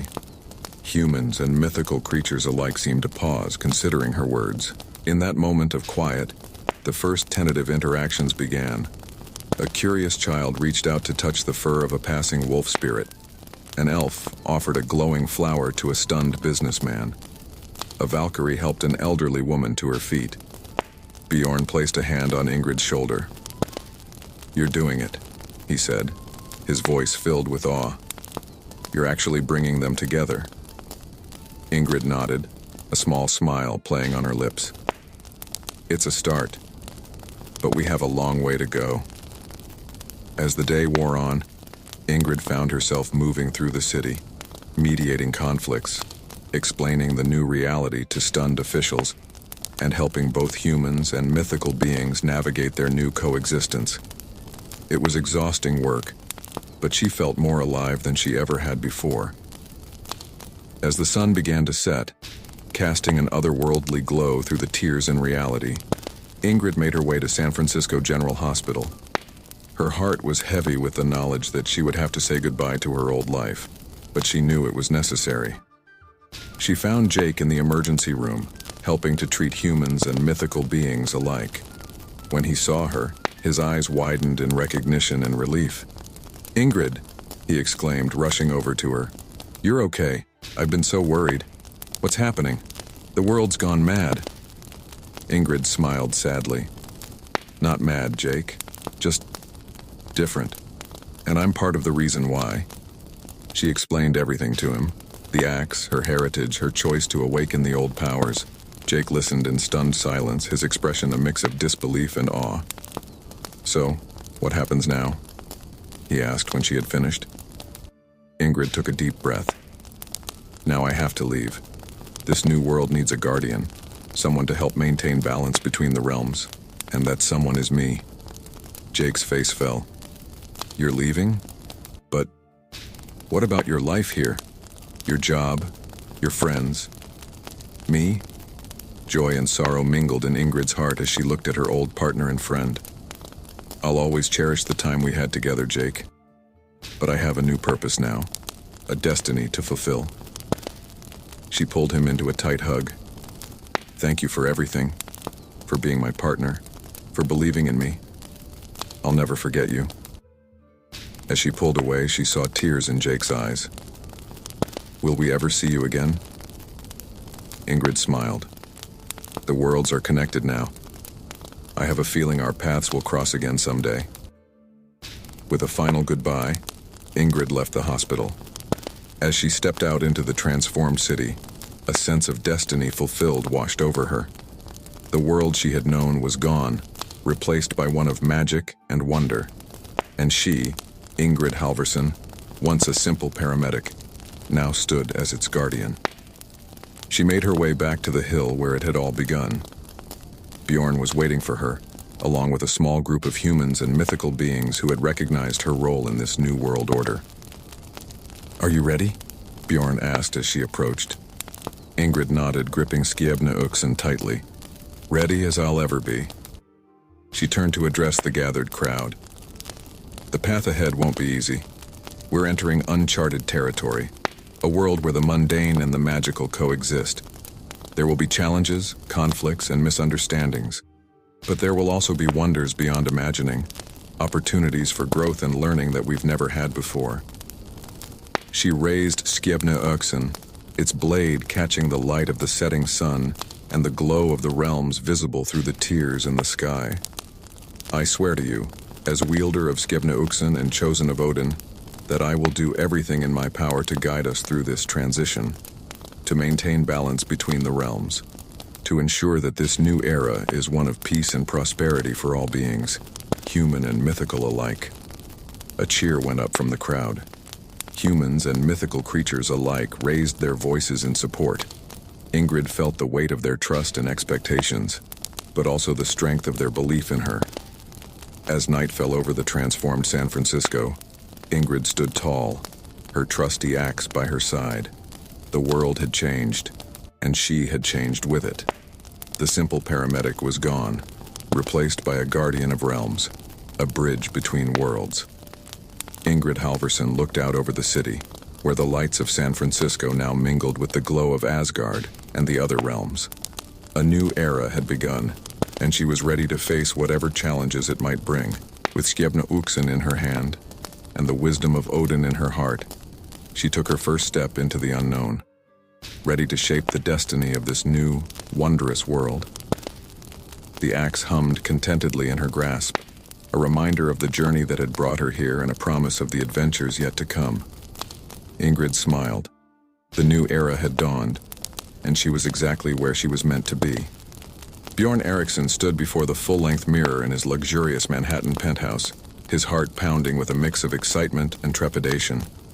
His fingers traced the intricate runic tattoos that adorned his chest and arms, symbols of his heritage and the secret life he led. With a deep breath, he began to don his tailored suit, a armor of a different kind. "Another day, another battle," he murmured to himself, adjusting his silk tie. The expensive fabric felt foreign against his skin, so different from the rough linen and leather he wore in private. As he buttoned his crisp white shirt, the tattoos disappeared beneath the fabric, hidden from the world. Bjorn's phone buzzed, displaying a message from his assistant. "Board meeting in 30 minutes, Mr. Eriksson." He nodded to his reflection, steeling himself for the day ahead. Time to be Bjorn the executive, not Bjorn the Viking, he reminded himself.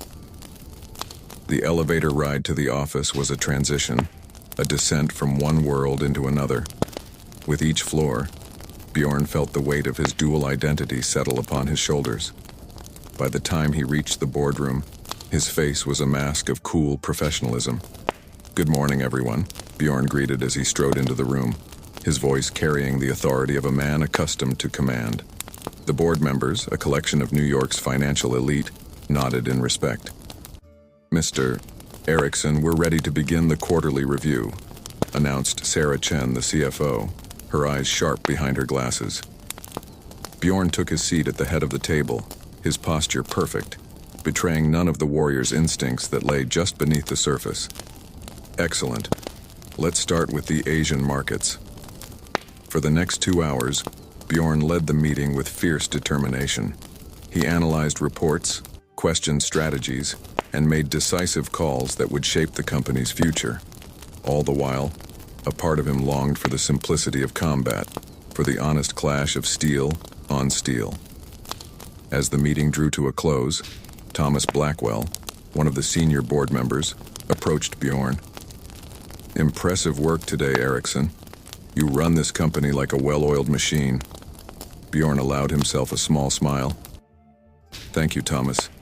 It's all about having the right people and the right strategy." "Speaking of strategy," Thomas lowered his voice, "a few of us are having drinks at the club tonight. Care to join? Could be good for some unofficial networking." For a moment, Bjorn was tempted. It would be the expected move for someone in his position, but he had other, more pressing commitments. "I appreciate the offer, Thomas, but I'm afraid I have prior engagements this evening. Perhaps another time?" Thomas nodded, a flicker of disappointment crossing his face. Of course. Don't work too hard, Erickson." As the boardroom emptied, Bjorn remained seated, allowing the tension to drain from his body. He checked his watch, still hours to go before he could shed this skin and return to his true self. The day dragged on, filled with meetings, calls, and the endless dance of high finance. But as the sun began to set, painting the New York skyline in hues of orange and purple, Bjorn felt a familiar excitement building within him. He left the office, nodding goodbye to the night security guard, and made his way to a nondescript building in a less fashionable part of town. To the casual observer, it might have looked like an abandoned warehouse. But Bjorn knew better. He pressed his palm against a hidden scanner, and a section of the wall slid away, revealing a staircase descending into darkness. Bjorn's eyes gleamed with anticipation as he entered, the wall closing silently behind him. The staircase led to a vast underground chamber, a hidden mead hall that could have been plucked from the pages of history. Massive wooden beams supported the ceiling, intricate carvings of Norse gods and heroes adorning every surface. The air was thick with the scent of wood smoke and spilled mead. "Hail, Jarl Bjorn!" a voice boomed as he entered. Eric the Red, Bjorn's right-hand man and shield brother, approached with a grin. "How fares the world of numbers and suits?" Bjorn clasped Eric's arm in a warrior's greeting. "It fares well enough, though it lacks the honesty of our world. How go the preparations?" Eric's face grew serious. "All is ready for tonight's training. The younger warriors are eager to prove themselves." Bjorn nodded, a surge of pride swelling in his chest. "Good. Let's not keep them waiting." They moved deeper into the complex, passing through halls filled with modern Vikings going about their evening routines. Some were engaged in scholarly pursuits, poring over ancient texts. Others worked on crafts, their hands skilled in both ancient techniques and modern technologies. Finally, they reached the training grounds, a vast space filled with the sound of clashing steel and grunts of exertion. Bjorn's arrival caused a stir, and the combatants paused in their sparring to acknowledge their leader. "Continue," Bjorn called out, his voice carrying easily across the room. He moved among them, observing their form, offering corrections and encouragement. "Astrid, remember to guard your left side," he advised a young woman wielding a sword with fierce determination. "Life, your footwork has improved greatly. Well done." For hours, Bjorn oversaw the training, his heart swelling with pride at the skill and dedication of his people. These were not mere historical reenactors or weekend warriors. They were the heirs to a proud tradition, adapting the ways of their ancestors to the modern world. As the session wound down, Bjorn prepared to address the group. But before he could speak, a commotion at the entrance caught his attention. A young man, barely out of his teens, burst into the room. His face was flushed and he was breathing heavily, as if he had run a great distance. "Jarl Bjorn," the youth gasped, struggling to catch his breath. "Urgent news from our scouts." The room fell silent, all eyes turning to the messenger and then to Bjorn. The leader of the New York Vikings felt a chill run down his spine, sensing that the peace of their hidden world was about to be shattered. "Speak, Finn," Bjorn commanded, his voice calm despite the tension building in his chest. Finn straightened, his eyes wide with a mix of fear and excitement. "Our watchers in Brooklyn have reported strange activities. Armed men, asking questions about Norse symbols and gathering places. They seem to be searching for us, Jarl." A murmur of concern rippled through the assembled warriors. Bjorn raised a hand, silencing them instantly. "How many? And how well armed?" he asked, his mind already racing through potential strategies. "At least 24, from what our people could see," Finn reported. "Modern weapons, but they also carried swords and axes. They're not just common thugs, Jarl. They move with purpose and discipline." Bjorn exchanged a grim look with Eric. This was no random threat, no curious outsiders stumbling too close to their secret. This was something else entirely. "Thank you, Finn. You've done well," Bjorn said, his voice carrying across the now silent hall. "My friends, it seems our skills may soon be tested in earnest. But remember this, we are the children of Thor and Odin, the inheritors of a proud tradition. Whatever comes, we will face it as our ancestors did, with courage, with honor, and with steel." A cheer went up from the gathered Vikings, their faces a mix of apprehension and determination. Bjorn felt the weight of their trust, their loyalty. He had led them in business, in training, in preserving their heritage. Now, it seemed, he would have to lead them in a very different kind of battle. As the hall buzzed with activity, warriors preparing for whatever might come, Bjorn stood still for a moment. He thought of the runic tattoos hidden beneath his suit, of the two worlds he straddled. The peace they had built, the delicate balance between ancient ways and modern life, was under threat. But as he looked around at his people, his family, Bjorn felt a fierce resolve overtake him. Whatever storm was coming, they would weather it together. The saga of the New York Vikings was far from over. Bjorn sat in his dimly lit office, the glow of his computer screen casting harsh shadows across his face. His mind was reeling from the information Finn had delivered just hours ago. A rival faction, not just threatening their way of life, but on the verge of exposing their very existence to the world. The implications were staggering. "How?" he muttered to himself, fingers flying across the keyboard. "How could they have found us after all this time?" He delved into encrypted databases, scouring for any hint of a leak, any trace of their secret society that might have slipped into the digital world. News articles, social media posts, dark web forums. Bjorn left no stone unturned in his desperate search for information. A knock at the door startled him from his focused state. "Come in," he called, not taking his eyes off the screen. Eric entered, his usual jovial demeanor replaced by a grim expression. "Any luck, Jarl?" Bjorn shook his head, frustration evident in his voice. "Nothing concrete. Whispers and shadows, but nothing we can act on. Whoever these people are, they're good at covering their tracks." Eric leaned against the desk, his brow furrowed. "What's our next move?" Bjorn leaned back in his chair, running a hand through his hair. "We need to gather the elders. This threat is too big for us to handle alone. I'll send out the call." Eric nodded, moving towards the door. "Eric," Bjorn called after him, "tell them to use the old ways. No phones, no emails. We can't risk any electronic communication right now." As Eric left to spread the word, Bjorn turned back to his computer. The dim light of the office seemed to close in around him, the weight of responsibility pressing down on his shoulders. He had always known that leading a secret Viking society in the heart of New York City was a risky endeavor, but never had the danger felt so immediate, so real. Hours passed as Bjorn continued his search, piecing together fragments of information.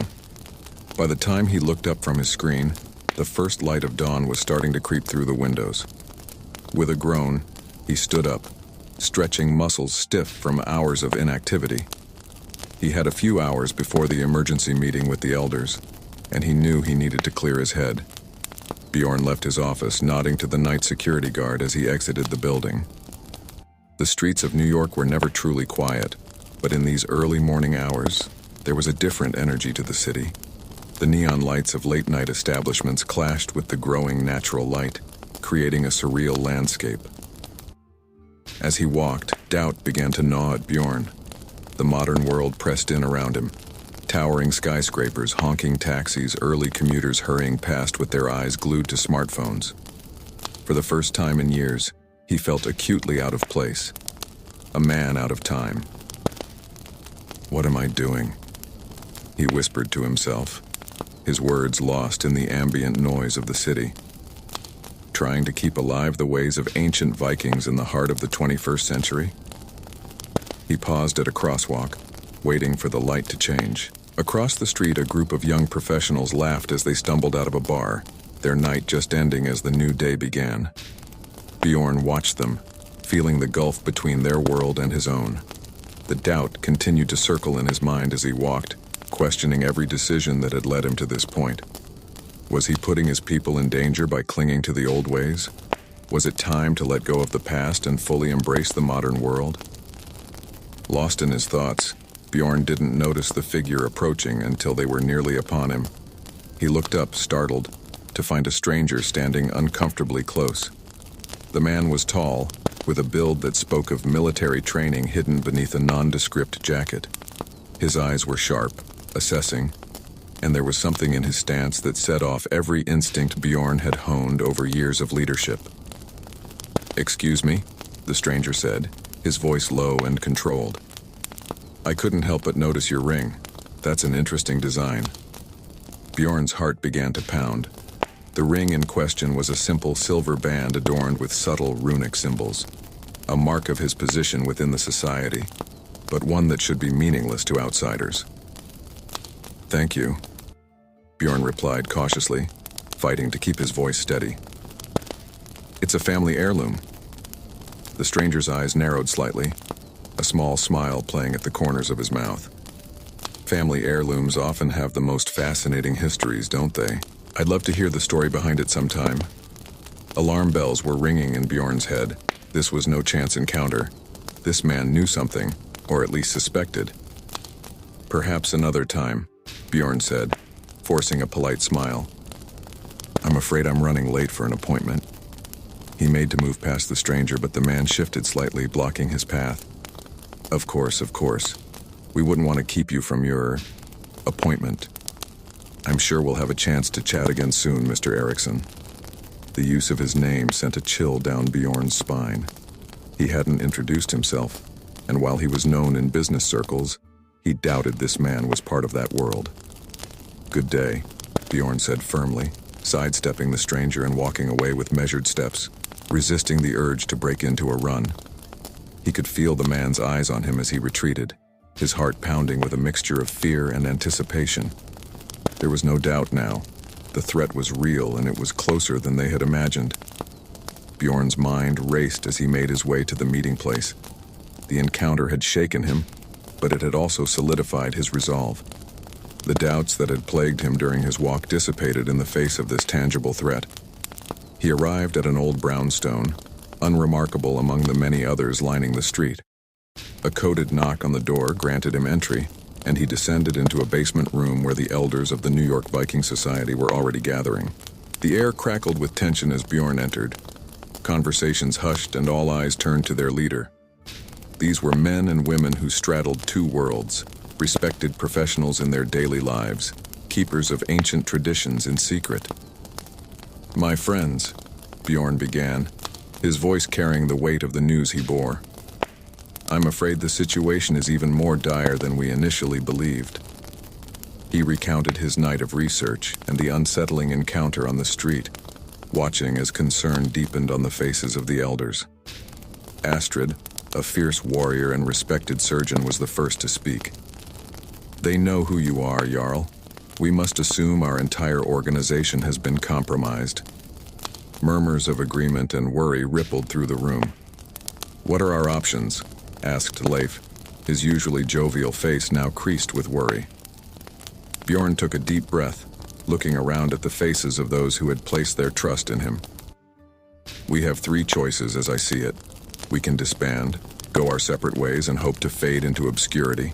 We can try to negotiate with this rival faction, find out what they want, or we fight," Eric finished, his hand instinctively moving to where his axe would hang in the old days. The room fell silent as the elders contemplated their options. Bjorn could see the struggle on their faces, the modern part of them urging caution, the Viking blood calling for action. Finally, Bjorn spoke again, his voice filled with determination. "We are the inheritors of a proud tradition. Our ancestors faced impossible odds and emerged victorious. They adapted to new lands, new challenges. Now it's our turn." He looked each elder in the eye as he continued.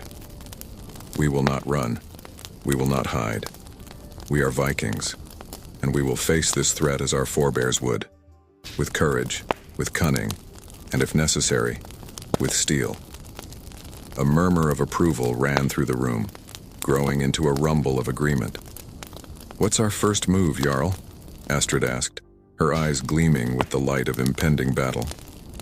Bjorn allowed himself a small smile, feeling the strength of his people bolstering his own resolve.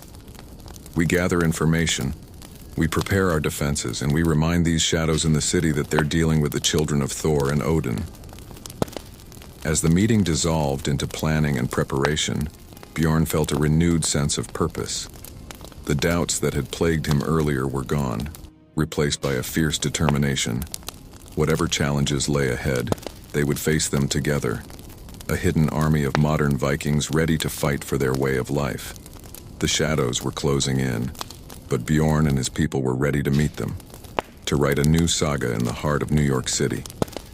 The underground mead hall buzzed with nervous energy as members of the New York Viking Society filtered in. Word had spread quickly about the threat they faced, and uncertainty hung heavy in the air. Bjorn stood at the head of the great table, his presence commanding attention even before he spoke. As the last of his people settled into place, Bjorn's voice boomed across the hall, silencing all chatter. "Brothers and sisters, children of the North, we stand at a crossroads unlike any our society has faced before." His eyes swept across the gathered crowd, meeting the gazes of warriors, scholars, and craftsmen alike. "For generations, we have kept our ways alive in secret, adapting to this new world while honoring the old. Now a storm gathers on our horizon, threatening to expose us and destroy everything we've built." Murmurs of concern rippled through the assembly, but Bjorn raised his hand for silence. "But we are Vikings," he thundered. "Our ancestors crossed treacherous seas, battled fearsome foes, and carved out new homes in strange lands. Their blood runs in our veins. Their strength lives on in us." The energy in the room began to shift, fear giving way to determination as Bjorn continued. "We will not cower in the face of this threat. We will not abandon our ways. Instead, we will stand and fight, using both the wisdom of our ancestors and the tools of the modern world." Cheers erupted from the gathered Vikings, the sound reverberating off the stone walls. Bjorn allowed himself a small smile before pressing on. "Each of you has a role to play in the coming days. Train hard, hone your skills, both old and new, for when the time comes, we will need every sword, every mind, and every heart to weather this storm." As the meeting dispersed, the air thrummed with renewed purpose. Bjorn watched his people file out, their heads held high, ready to face whatever challenges lay ahead. The next morning found Bjorn in the Society's private gym, a state-of-the-art facility hidden beneath an unassuming warehouse. Sweat glistened on his brow as he pushed his body to its limits, preparing for the battles to come. He moved from weightlifting to cardio, then to a specially designed obstacle course that mimicked urban environments. As he vaulted over barriers and scaled walls, Bjorn's mind raced with strategies and contingencies. Eric joined him, matching his pace as they ran through the course. "You're pushing yourself hard, Jarl," he panted. Bjorn nodded, not breaking stride. "We all need to be at our best. The enemy won't wait for us to be ready." They finished the course and moved to the sparring mats. With a nod, they began to circle each other, falling into the familiar rhythms of combat training. "Any word from our scouts?" Bjorn asked, dodging a swift jab from Eric. Eric shook his head, countering Bjorn's return strike. "Nothing concrete yet. They're being cautious, as you ordered." Bjorn grunted in acknowledgement, then swept Eric's legs out from under him. As they grappled on the mat, he spoke again. "We need more information. We can't defend against an enemy we don't understand." Eric tapped out and they both rose, breathing heavily. "What's our next move, then?" Bjorn wiped the sweat from his brow, his eyes narrowing with determination. "We go to the source. It's time to consult the ancient texts." Later that day, Bjorn found himself in the Society's library, a vast collection of Norse literature, historical documents, and ancient manuscripts. His eyes narrowed in concentration as he pored over weathered pages, seeking wisdom from the past. Astrid, the Society's chief historian, worked alongside him. "What exactly are we looking for, Jarl?" she asked, carefully turning the page of a fragile text. Bjorn leaned back, rubbing his tired eyes. "Anything that might give us insight into dealing with rival factions, hidden enemies. Our ancestors must have faced similar challenges." Hours passed as they delved deeper into the ancient wisdom. Suddenly, Astrid's voice cut through the silence. "Bjorn, look at this." She pointed to a passage in an old saga. Bjorn leaned in, his eyes scanning the runic text.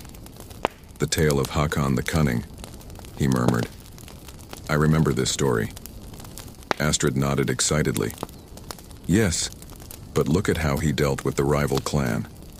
He didn't just outfight them, he outwitted them, used their own secrets against them." A slow smile spread across Bjorn's face. "Astrid, you're a genius. We've been approaching this all wrong. We don't just need to prepare for a fight, we need to beat them at their own game." With renewed energy, Bjorn began formulating a plan. The next evening, he gathered a small team of their most skilled members. "This is a covert operation," he briefed them, his voice low but intense. "Our goal is to gather intelligence on our enemies. We need to know who they are, what they want, and how much they really know about us."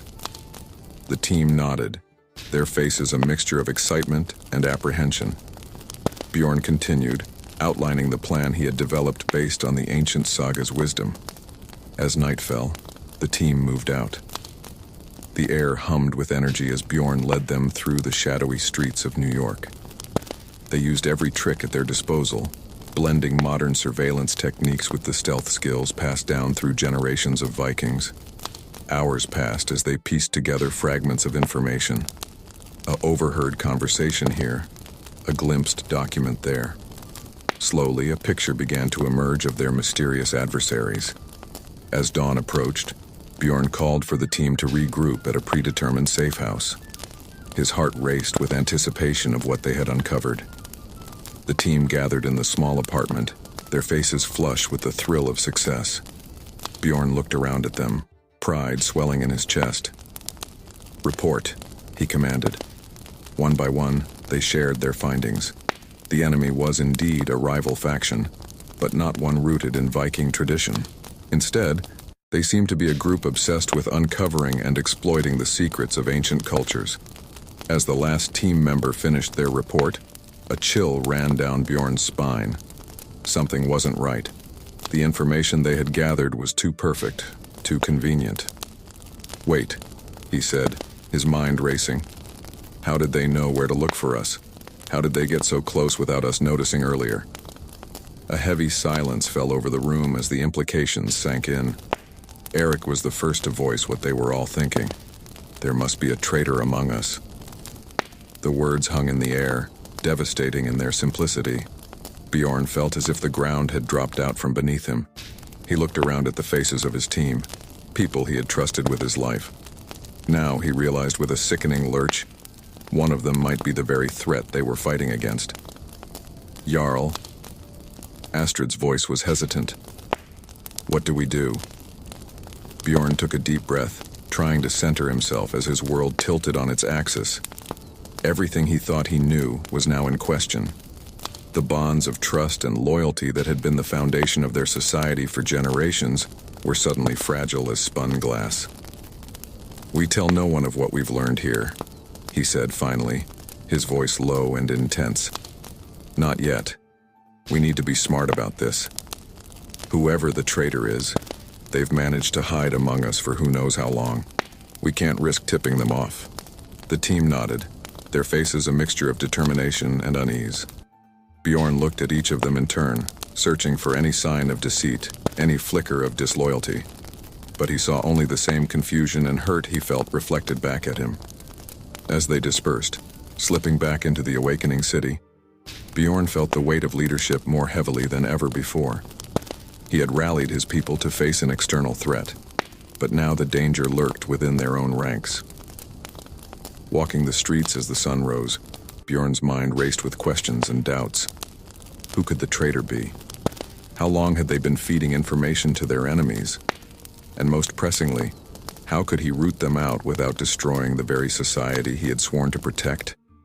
The modern world bustled around him, oblivious to the ancient drama unfolding in its midst. Bjorn squared his shoulders, drawing on the strength of his ancestors. He had faced the storm head-on only to find the greatest threat came from within. But he was a Viking, a leader, and he would not falter now. As he made his way back to the hidden mead hall, Bjorn steeled himself for the challenges ahead. The battle for the soul of their society had only just begun, and he was determined to see it through, no matter the cost. The boardroom was silent save for the soft rustle of papers and the occasional clink of a water glass. Bjorn Eriksson sat at the head of the table, his face a mask of calm professionalism that barely concealed the inner turmoil raging within him. Before him lay the documents for a high-stakes business deal that could make or break his company's future. Ladies and gentlemen, Bjorn began, his voice steady despite the chaos in his mind. We're here today to finalize the merger with Thornton Industries. This deal represents a significant opportunity for growth and expansion into new markets. As he spoke, Bjorn's eyes scanned the faces around the table. Any one of them could be the traitor, feeding information to the enemies threatening his Viking society. The thought made his stomach churn, but he pushed it aside, focusing on the task at hand. Mr. Eriksson, interjected Charles Thornton, CEO of the company they were acquiring. I must say your proposal is impressive, but I do have some concerns about the integration of our RD departments. Bjorn nodded, launching into a detailed explanation of his plans. As he spoke, he couldn't help but wonder if this merger was somehow connected to the threats they faced. Was Thornton Industries a front for the rival faction? Or was he becoming paranoid, seeing enemies in every shadow? Hours passed as they haggled over details, negotiated terms, and ironed out the finer points of the merger. By the time the last document was signed, Bjorn felt mentally and emotionally drained. Congratulations, Mr. Eriksson, Thornton said, shaking his hand firmly. I look forward to our future together. Bjorn forced a smile. As do I, Mr. Thornton. I believe this partnership will lead us to great things. As the boardroom emptied, Bjorn remained seated, allowing himself a moment to breathe. The deal was done, but he couldn't shake the feeling that he had just stepped onto a battlefield he didn't fully understand. Later that evening, Bjorn found himself in a dimly lit bar in the heart of the financial district. The place was a favorite among Wall Street types, its dark wood paneling and discreet booths, perfect for conducting business away from prying eyes. Bjorn's heart raced as he scanned the room, searching for the person he was here to meet. His contact had promised information that could turn the tide in their favor, but the risk of exposure was high. A figure slid into the booth across from him, and Bjorn's breath caught in his throat. The woman before him was striking, with sharp eyes that seemed to pierce right through him. "Mr. Erickson," she said, her voice low and melodious. "I'm glad you could make it. You can call me Freya." Bjorn nodded, his mouth dry. "Freya, I understand you have information for me." She smiled, a predatory gleam in her eye. "Information, yes. But first, let's talk about what you're willing to offer in return." For the next hour, they engaged in a delicate dance of words, each probing for weaknesses, testing the other's resolve. Bjorn felt like he was navigating a minefield, every word potentially explosive. Finally, Freya leaned in close. "Your enemies are closer than you think, Mr. Erickson. They've infiltrated not just your Viking society, but your corporate world as well. The merger you just completed? It's a Trojan horse." Bjorn's blood ran cold. "How do you know this? Why should I trust you?" Freya's smile was enigmatic. "Because I'm like you, Mr. Erickson, a relic of the old world trying to survive in the new. And because I can give you the name of the traitor in your midst." Before Bjorn could respond, Freya's eyes widened in alarm. She glanced over his shoulder and hissed, "We've been made! Run!" Adrenaline surged through Bjorn's veins as he leapt to his feet. He caught a glimpse of several men in dark suits, pushing their way through the crowded bar towards them. Without hesitation, he grabbed Freya's hand and pulled her towards the back exit. They burst out into a narrow alley, the sounds of pursuit close behind. Bjorn's mind raced, drawing on both his business acumen and his Viking training as he plotted their escape route through the maze-like streets of the financial district. Left, right, another right. They weaved through startled pedestrians and honking taxis. Bjorn's heart pounded in his ears, every shadow seeming to hide a potential attacker. A black SUV screeched to a halt at the end of the street, and Bjorn pulled Freya into a narrow passage between two buildings. They pressed themselves against the wall, breathing heavily as footsteps thundered past their hiding place. "Who are they?" Bjorn whispered once the immediate danger had passed. Freya shook her head. "The same people who are after your society. They're everywhere, Mr. Erickson. You can't trust anyone." With those ominous words, she slipped away into the night, leaving Bjorn alone with his racing thoughts and the lingering thrill of their narrow escape. Shaken by the evening's events, Bjorn found himself seeking out the one person he felt he could still trust. He met Eric, his oldest friend and right-hand man in both his business and Viking lives, in a secluded corner of Central Park. As they walked along a deserted path, Bjorn's voice trembled with emotion as he recounted the ambush and Freya's warnings. "Eric, I don't know what to do. The enemy is everywhere. The merger, the company, our society. It's all compromised." Eric listened silently, his face grave. When Bjorn finished, he placed a comforting hand on his friend's shoulder. "Bjorn, we've faced impossible odds before. We'll get through this too. But you need to stay strong. The others look to you for leadership." Bjorn nodded, drawing strength from his friend's unwavering support. "You're right. We can't give up.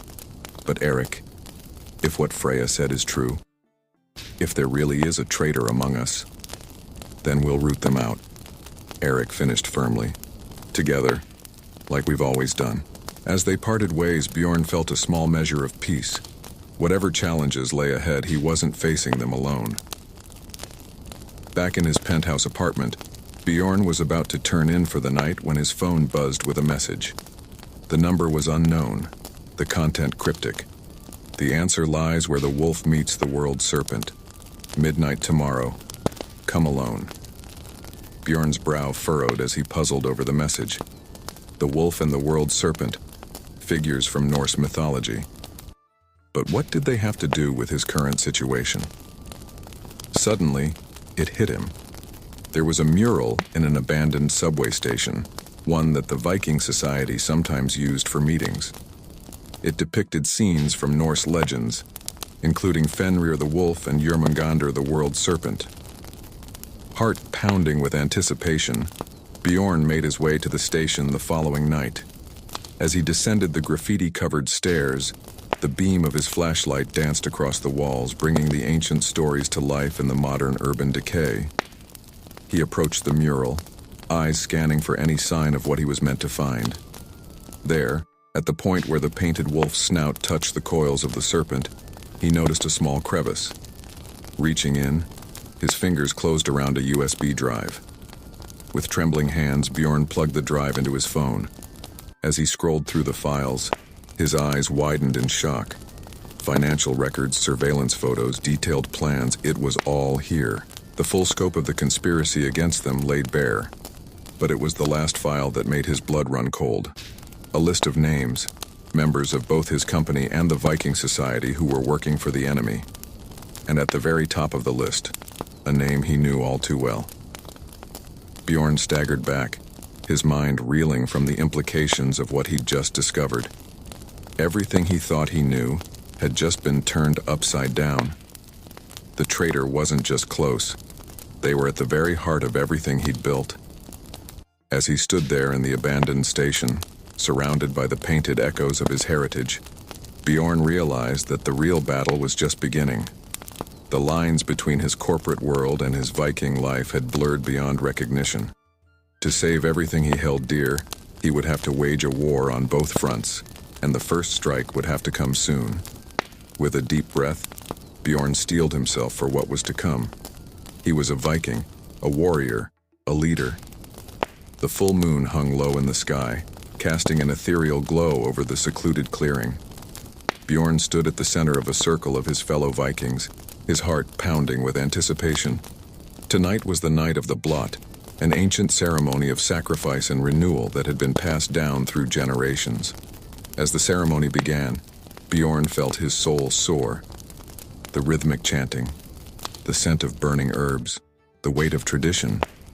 It all served to ground him in his heritage, reminding him of who he was and where he came from. Gods of our ancestors, Bjorn intoned, his voice carrying across the clearing. We gather here to honor you and seek your guidance in these troubled times.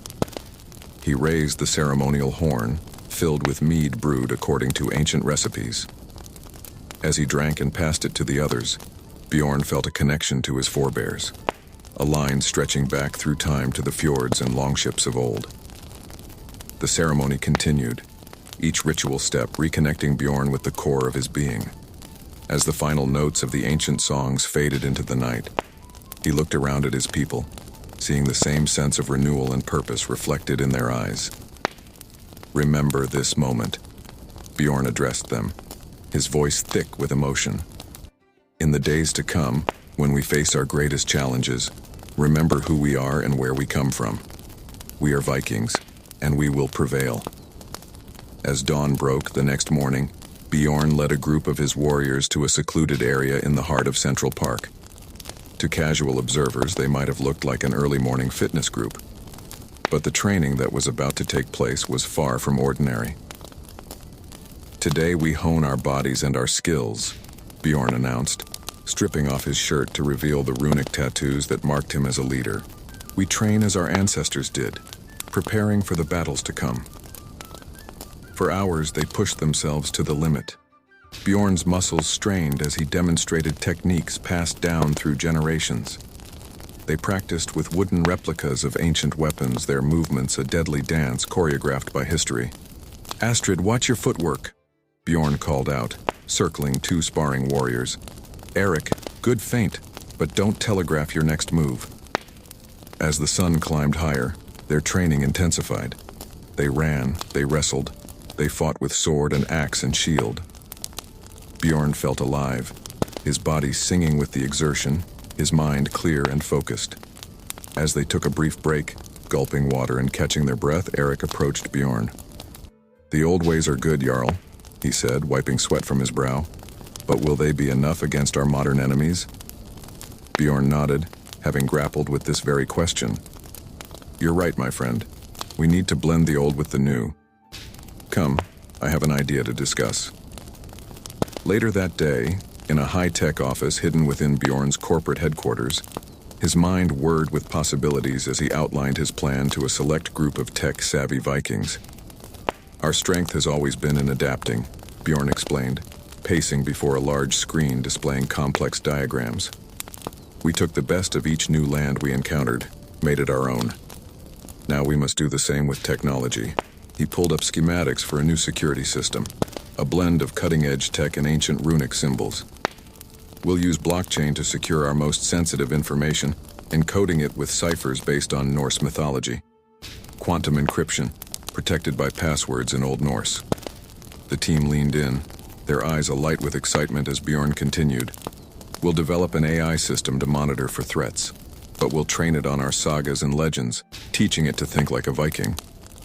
For hours they brainstormed and planned, finding innovative ways to use modern technology to protect their ancient secrets. As the session wound down, Bjorn felt a surge of hope. They were forging a new path, one that honored their past while embracing the future. However, their efforts to blend in with the modern world while maintaining their Viking traditions didn't always go smoothly. A few days later, Bjorn found himself in a tense confrontation with law enforcement. It started with a noise complaint. Some of the younger Vikings had gotten carried away during a late-night training session, their battle cries echoing through a normally quiet neighborhood. By the time Bjorn arrived on the scene, several police cars were already there. "Sir, I'm going to need you to explain what's going on here," a stern-faced officer demanded as Bjorn approached. Bjorn took a deep breath, forcing himself to project calm authority. "Officer, I apologize for the disturbance. We're a historical reenactment group, practicing for an upcoming event. Things got a bit louder than intended." The officer's eyes narrowed suspiciously. "Reenactment group? At 2 in the morning? With weapons?" "Replica weapons," Bjorn corrected smoothly, though his heart was racing. "Completely blunted and safe for performance use. We chose this hour due to scheduling conflicts. Again, we apologize for the inconvenience to the neighborhood." For several tense moments, Bjorn felt like he was walking a tightrope between his two worlds. One wrong word, one slip, and their entire secret could come crashing down. Finally, the officer nodded, though he still looked skeptical.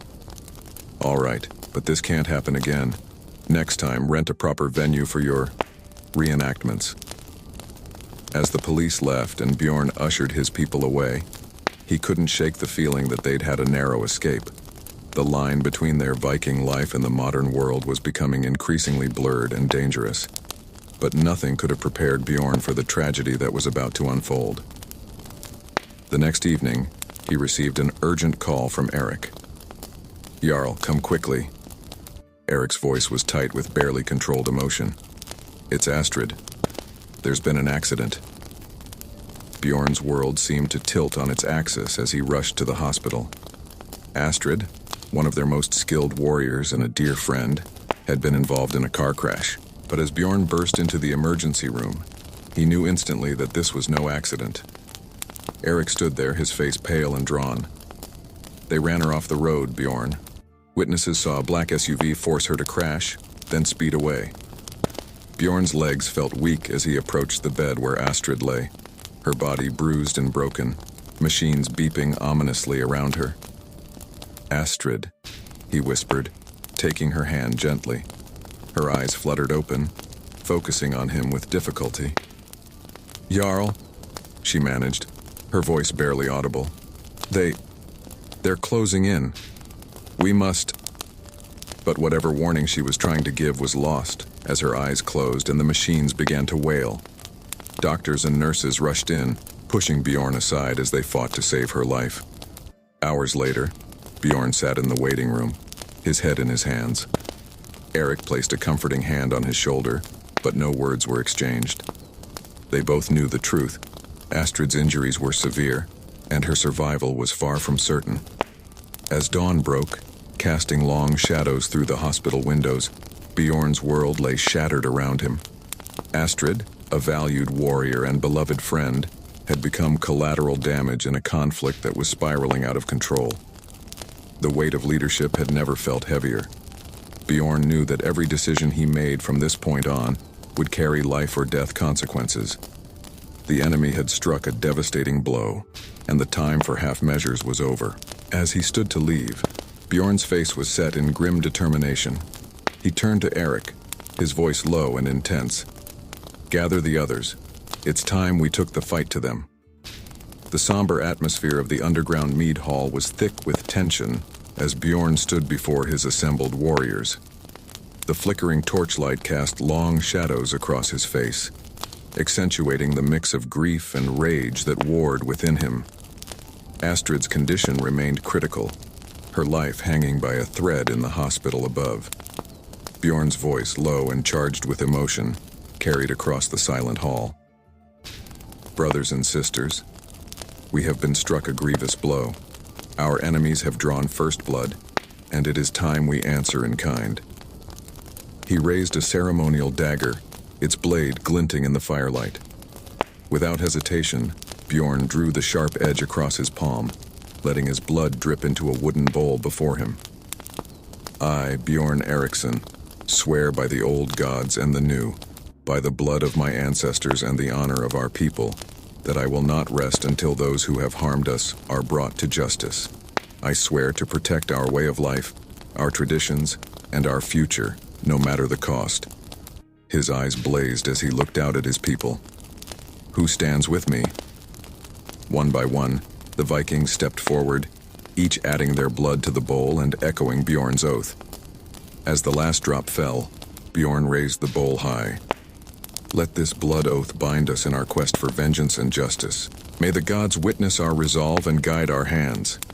With the oath sworn, Bjorn knew that their next moves would be crucial. They needed allies, resources, and information, and he knew just where to start. Deep in the bowels of the city, in a network of abandoned subway tunnels, Bjorn made his way to a clandestine meeting. The dank air and graffiti-covered walls were a far cry from his corporate boardrooms, but here, in the urban underworld, lay power of a different kind. As he entered a large chamber lit by strings of bare bulbs, Bjorn's eyes swept over the assembled group. Street gang leaders, hackers, smugglers, the kind of people his business persona would never associate with. But desperate times called for desperate measures. Bjorn's voice rang with authority as he addressed the motley crew. "I know many of you are wondering why I've called you here. Some of you know me as a businessman, others as a fellow dweller in the city's shadows. Today, I come to you as both and neither." He paced before them, his presence commanding attention. "There's a war brewing in this city, one that could upset the delicate balance we've all worked to maintain. I'm offering you a chance to be on the winning side." A burly man with tattoos covering his arms stepped forward, his voice gruff. "And why should we trust you, suit? What's in it for us?" Bjorn met his gaze unflinchingly. "Protection, resources, a seat at the table when the dust settles, and my word as a Viking that I will honor our alliance." Murmurs rippled through the crowd at the mention of Vikings. Bjorn continued, "You've all heard the whispers, the urban legends. Well, I'm here to tell you they're true, and now we're calling on you to stand with us against a common enemy." For hours, Bjorn negotiated, cajoled, and bargained. By the time he emerged from the tunnels, he had forged unlikely alliances that spanned the city's underworld. The pieces were falling into place for their counterattack. Days of planning culminated in a night Bjorn would never forget. Under the cover of darkness, he led a team of his best warriors, supplemented by their new allies, in a daring raid on enemy territory. Their target was a nondescript office building in the financial district, which their intelligence suggested was a front for the rival faction. Bjorn's heart pounded with exhilaration as they moved into position. "Remember," he whispered to his team, "we're here for information, in and out, quick and quiet." With a nod, they sprang into action. Bjorn felt alive in a way he hadn't in years, the thrill of battle singing in his veins. They moved through the building like shadows, disabling security systems and subduing guards with ruthless efficiency. In the main office, Bjorn's fingers flew over the keyboard, copying files and planting their own surveillance software. Every second felt like an eternity, the risk of discovery looming over them. Suddenly, an alarm blared. "Time to go," Bjorn shouted, grabbing the last of the data drives. Their escape was a blur of adrenaline and close calls. As they finally made it to their extraction point, Bjorn allowed himself a moment of triumph. They had struck back and hard. But as the initial rush faded, doubt began to creep in. Back in the safety of their hideout, Bjorn found himself questioning the cost of their actions. He stood alone, staring at a wall covered in photos and documents, the web of their investigation. The faces of friends and enemies alike stared back at him, a stark reminder of the lives at stake. "Is it worth it?" he murmured to himself. "All this secrecy, the violence, the constant danger. Are we really preserving our way of life or just clinging to shadows of the past?" The weight of leadership had never felt heavier. Bjorn thought of Astrid, still fighting for her life, of the allies he'd made in the city's underbelly, of the oaths sworn in blood. How many more would be hurt or killed before this was over? As he grappled with these doubts, Eric entered the room. "Jarl," he said, his voice unusually hesitant. "There's something you need to see." Bjorn turned, noting the strange mix of excitement and apprehension on his friend's face. "What is it?" Eric handed him a folder. "We've been going through the data we recovered. Most of it is what we expected. Plans, communications, details about their organization, but we found something else, something about you." Frowning, Bjorn opened the folder. As he read, his eyes widened in shock. The documents detailed a lineage he had never known, tracing his family tree back through centuries of Viking history. "This can't be right," Bjorn breathed, his mind reeling. "According to this, I'm a direct descendant of—" "Eric the Red," his friend finished for him. "And not just him. Your lineage includes some of the greatest Viking leaders and explorers in history. Bjorn, you're not just playing at being a Viking. You're the real deal, a living link to the golden age of our people." Bjorn sank into a chair, overwhelmed by the revelation. His entire life, he had thought of himself as a modern man honoring ancient traditions. But this changed everything. "How did they know?" he asked, his voice barely above a whisper. "Why didn't I know?"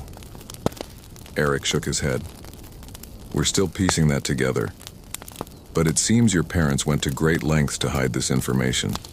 Maybe to protect you, maybe for other reasons. We're not sure yet." As the full impact of the revelation washed over him, Bjorn felt a strange mix of shock and wonder. He had always felt a deep connection to Viking culture, had always been drawn to the old ways. Now he understood why.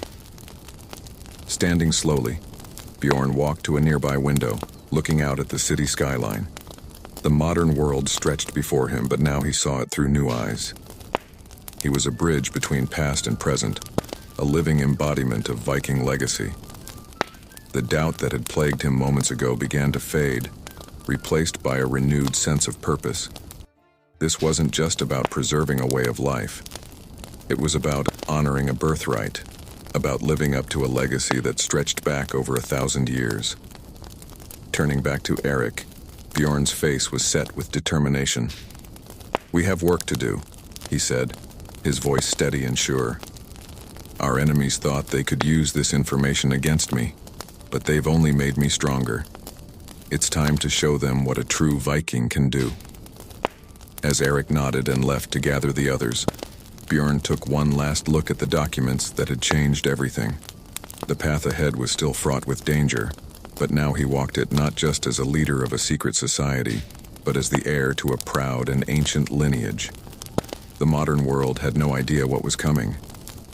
Bjorn Eriksson, descendant of Viking legends, was about to make history of his own.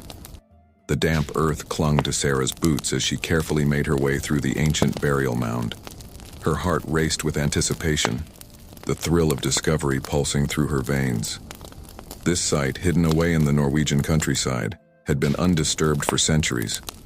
Now, as part of a small archaeological team, Sarah was among the first to explore its secrets. "Watch your step," she called out to her colleagues, her voice echoing in the narrow passageway. "The ground's uneven here." As they ventured deeper into the mound, Sarah's flashlight beam danced across weathered stone walls, illuminating faded carvings and the remnants of long-ago funeral offerings.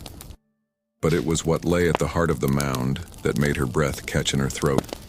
There, partially buried in the earth, was a runestone.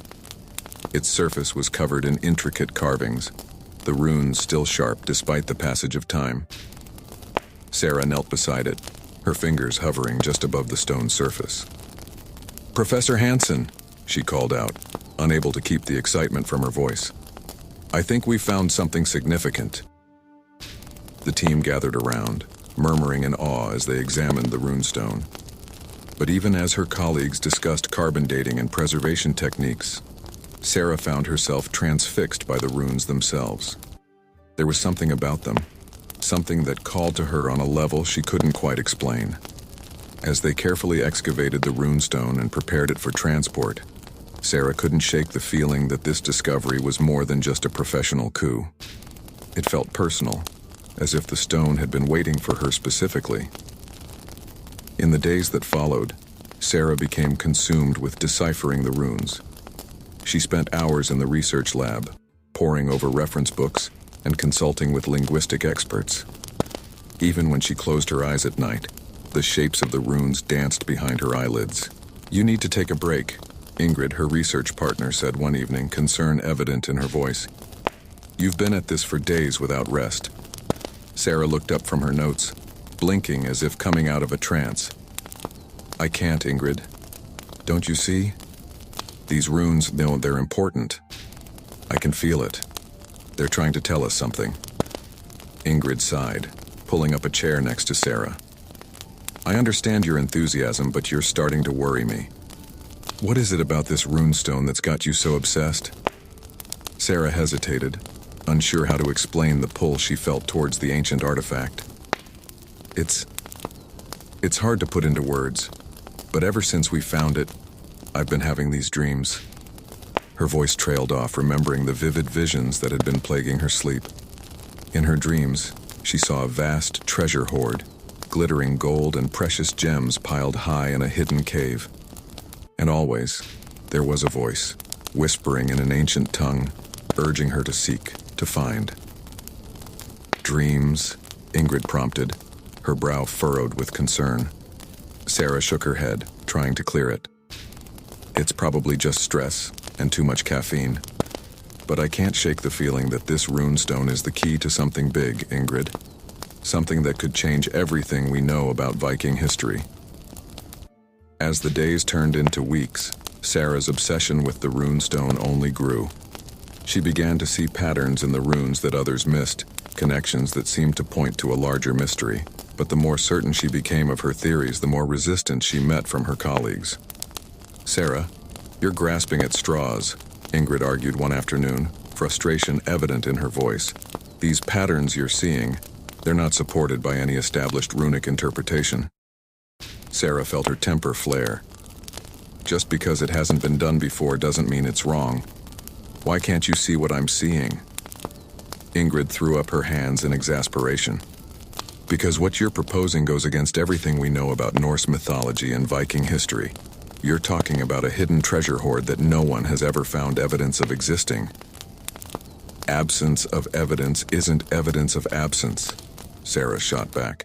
"The Vikings were master navigators and explorers. Who's to say they didn't hide their greatest treasures somewhere we haven't thought to look?" The argument raged on, their voices echoing through the lab. By the time it was over, both women were emotionally drained, and the rift between them felt wider than ever. As Sarah lay in bed that night, unable to sleep, she couldn't help but wonder if she was making a mistake. Was she throwing away her career, her friendships, over what might be nothing more than an elaborate fantasy? But then she closed her eyes, and the visions came again. The treasure, the cave, and now something new. A map, carved into stone, showing the way to an island far out in the North Sea. Sarah's eyes snapped open, her heart racing. She scrambled for her notes, flipping through pages of translations and sketches. There, hidden in the complex interplay of runes, was a set of coordinates she had overlooked before. With trembling hands, she input the numbers into her computer's mapping software. As the image on the screen zoomed in, Sarah felt a jolt of excitement. The coordinates pointed to a small, unnamed island off the coast of Norway, far from any established Viking sites. "This is it," she whispered to herself, her voice filled with wonder. "This is what the runestone was trying to tell us." The next few days passed in a blur of preparation. Sarah knew she was taking an enormous risk, potentially jeopardizing her career and her relationships. But the pull of the mystery was too strong to resist. As she stood on the deck of the small boat she had chartered, watching the Norwegian coastline recede into the distance, Sarah felt a mix of anticipation and fear. The sea was rough, the sky overcast, lending an ominous atmosphere to her journey. Hours passed, the monotony of the waves broken only by the occasional cry of a seabird. And then, just as Sarah was beginning to doubt her calculations, she saw it. A dark smudge on the horizon, gradually taking shape as they drew nearer. The island was small, little more than a rocky outcropping jutting from the sea, but as they circled, searching for a place to land, Sarah's trained eye caught something that made her heart leap. There, barely visible among the windswept rocks, was what appeared to be the remains of an ancient stone structure. As the boat's bottom scraped against the shore, Sarah leapt out, her boots splashing in the shallow water. Her heart pounded with anticipation as she made her way up the rocky beach, each step bringing her closer to the answers she sought. The stone structure, weathered by centuries of wind and salt spray, still bore traces of intricate carvings. And there, at its center, was another runestone, its surface covered in runes that matched those from the burial mound. Sarah's hands shook as she traced the carvings, her mind racing to translate. As the meaning of the runes became clear, she felt a surge of triumph and vindication. "I was right," she breathed, her voice barely audible over the crash of waves. "It's all here. The treasure, the map, everything." But even as excitement coursed through her, Sarah realized that this was only the beginning. The runestone's riddle had led her here, but the true test still lay ahead. Somewhere on this desolate island, hidden by time and tide, lay a treasure beyond imagining, and the key to unlocking secrets of Viking history that had remained hidden for 1,000 years.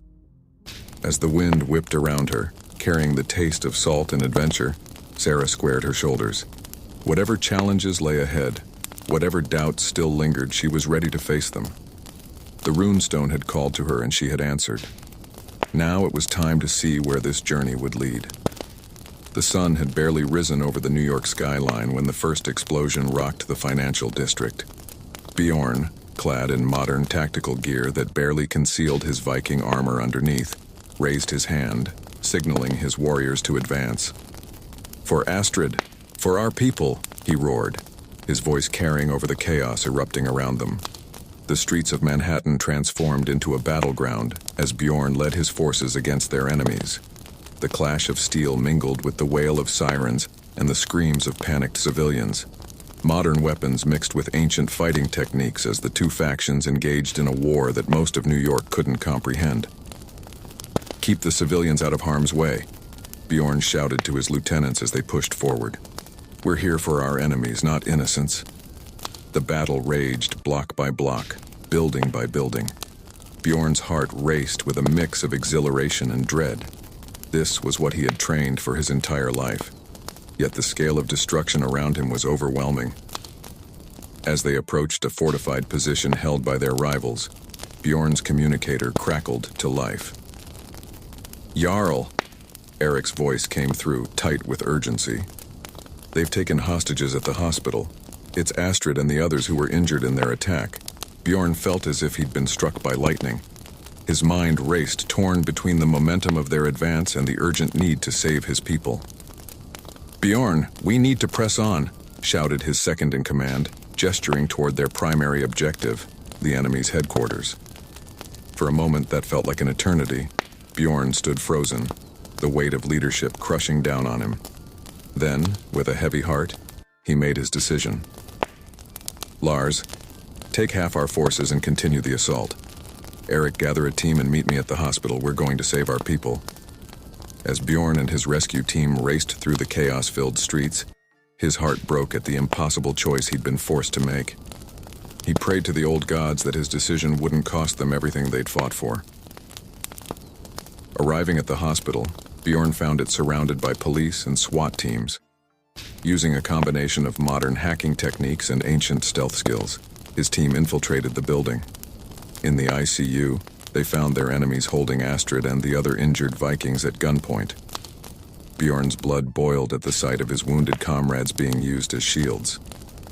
"Let them go," Bjorn growled, his voice low and dangerous. "Your quarrel is with me." The leader of the hostage-takers sneered. "Drop your weapons, or we start putting these relics out of their misery." Bjorn felt the situation spiraling out of control. In a moment of desperation, he did something he hadn't done since he was a child. He prayed, truly prayed, to the old gods. "Odin All-Father," he whispered, his voice barely audible. "Thor, Tyr, Freya. If you can hear me, if you ever truly existed, we need you now. Give me the strength to save our people." For a heartbeat, nothing happened. Then, inexplicably, the lights in the ICU began to flicker. A low rumble, like distant thunder, shook the building. Taking advantage of the momentary distraction, Bjorn and his team sprang into action. The ensuing fight was brutal and swift. When it was over, Bjorn stood panting, surveying the scene with a mix of relief and disbelief. "Was that?" Eric began, looking at Bjorn with wide eyes. Bjorn shook his head, unsure of what had just happened. "Let's get our people out of here. We can ponder the will of the gods later." As they began evacuating the injured, Bjorn's communicator crackled again. This time it was Lars, his voice tight with pain. "Jarl, we've been betrayed. The attack, it was a trap." Bjorn's blood ran cold. "What do you mean, betrayed? By whom?" There was a moment of static, then a new voice came over the line, one that Bjorn recognized with a shock of disbelief. "Hello, Bjorn. I think it's time you and I had a little chat." It was the voice of Bjorn's mentor, the man who had introduced him to the Viking society years ago. The man he had trusted above all others. "Why?" Bjorn whispered, his mind reeling from the betrayal. "Meet me at the top of the Eriksson Tower in 1 hour," the voice replied. "Come alone, or what's left of your little band of play-acting Vikings won't see another sunrise." The line went dead, leaving Bjorn standing in shocked silence. "Bjorn, you can't go alone," Eric insisted, grabbing his arm. "It's obviously a trap." Bjorn shook his head, his face set in grim determination. "I don't have a choice. Get our people to safety. If I don't make it back, lead them well." Before Eric could protest further, Bjorn was gone, slipping out of the hospital and into the chaos of the city. An hour later, Bjorn stood atop the Eriksson Tower, the wind whipping around him as he gazed out over the smoke-filled skyline of Manhattan. The door to the roof opened and his former mentor stepped out. "I have to admit, I'm impressed you made it this far," the older man said, a cruel smile playing on his lips. "You always were my most promising student." Bjorn's hand tightened on the hilt of his sword. "Why did you betray us? Everything we stood for, everything we believed in, was it all a lie?" His mentor laughed, a harsh, bitter sound. "Oh, Bjorn, still so naive. The Viking way is about strength, about taking what you want. I simply took it to its logical conclusion. By selling out your own people?" Bjorn spat. "By destroying everything we've built? I'm building something greater," the older man replied, drawing his own sword. "A new order, one that combines the strength of our ancestors with the power of the modern world. Join me, Bjorn. Together, we could rule this city, this country." For a moment, Bjorn was tempted. The offer of power, of an end to the constant hiding and fighting, was alluring. But then he thought of Astrid, of Eric, of all the people who had trusted him to lead them. "Never," Bjorn growled, raising his sword. "I'll die before I betray my people." His mentor's face hardened. "So be it." The two men clashed, their swords ringing out over the din of the city below. It was a duel that would have made their Viking ancestors proud. Two warriors evenly matched, fighting for the fate of their people. Bjorn fought with everything he had. drawing on every lesson, every technique he had ever learned. But his mentor was crafty, using every dirty trick in the book. As they fought, trading blows and insults, Bjorn realized that this was more than just a physical battle. It was a fight for the very soul of their people, for the future of everything they believed in. The duel seemed to last for hours, though it was likely only minutes. Both men were bleeding from numerous cuts, their breathing ragged, their muscles screaming in protest. Finally, in a move of desperate inspiration, Bjorn feinted left then spun right, catching his mentor off guard. His sword found its mark, piercing the older man's defense. As his former mentor fell, his lifeblood staining the roof of the tower he had once commanded, he looked up at Bjorn with a mix of anger and grudging respect. "You've won the battle, Bjorn," he gasped. "But the war is far from over." With those final words, he breathed his last, leaving Bjorn standing alone atop the tower, the fate of his people resting squarely on his shoulders. As the sun began to set over Manhattan, casting long shadows across the battle-scarred city, Bjorn looked out over the skyline. The immediate threat was over, but he knew his mentor's last words were true. This was only the beginning. Raising his sword to the darkening sky, Bjorn made a solemn vow. "I swear by Odin's eye and Thor's hammer, by the blood of my ancestors and the honor of our people, that I will lead us through whatever storms may come. The Viking way will endure, here in this new world, as it has for 1,000 years." As if in answer to his oath, a peal of thunder rolled across the sky. Bjorn smiled grimly. The old gods, it seemed, were still watching, and the saga of the modern Vikings was far from over. The sun rose over New York City, casting a golden glow over the smoke-filled streets. Bjorn stood atop the Ericsson Tower, his body aching from the night's battles, his mind reeling from the enormity of what had transpired. The city below was a patchwork of destruction and normalcy. Here a burnt-out building, there a cafe opening for the morning rush as if nothing had happened. Exhaustion weighed heavily on Bjorn's shoulders, yet a spark of elation flickered in his chest. They had won. Against all odds, against betrayal and overwhelming force, his people had emerged victorious. But as he surveyed the aftermath, the price of that victory became painfully clear. Eric approached, his face grim and streaked with soot. "Jarl, the final reports are coming in. We lost many good warriors last night." Bjorn nodded solemnly, his heart heavy. "Gather everyone. It's time we honor our fallen and address our people." An hour later, in a warehouse that had served as their base of operations, Bjorn stood before the remnants of his Viking society. Faces looked up at him, some bandaged, all weary, but with a glimmer of hope in their eyes. "My friends, my family," Bjorn began, his voice cracking with emotion. "We have weathered a storm unlike any our ancestors could have imagined. We have fought not just for our lives, but for our very way of life." He paused, looking out at the sea of faces. "But our victory has come at a terrible cost." Bjorn began to recite the names of the fallen, his voice growing stronger with each one. Astrid Thorsdottir, who fought bravely even from her hospital bed. Lars Gunnarsson, who led the charge against overwhelming odds. Freya Olafsdottir, whose quick thinking saved countless lives. As he spoke, he saw tears in the eyes of his people, heard muffled sobs and whispered prayers. But he also saw determination, a steely resolve that spoke of their Viking heritage. These warriors, these heroes gave their lives so that we might live on, so that our traditions, our beliefs, our very essence might endure in this modern world. We will honor them not just with our words, but with our actions. Bjorn's voice rose, filling the warehouse with passion and conviction. We will rebuild. We will adapt. We will show this city, this world, that the spirit of the Vikings is not relegated to history books and museum exhibits. It lives on in each of us. A cheer went up from the assembled Vikings, a roar of defiance and hope that seemed to shake the very foundations of the building. In that moment, Bjorn felt the weight of leadership more keenly than ever before, but also the strength that came from the trust his people placed in him. As the day wore on, however, the harsh realities of their situation began to set in. Bjorn found himself shuttling between two worlds, the hidden Viking society and the corporate realm he had long navigated.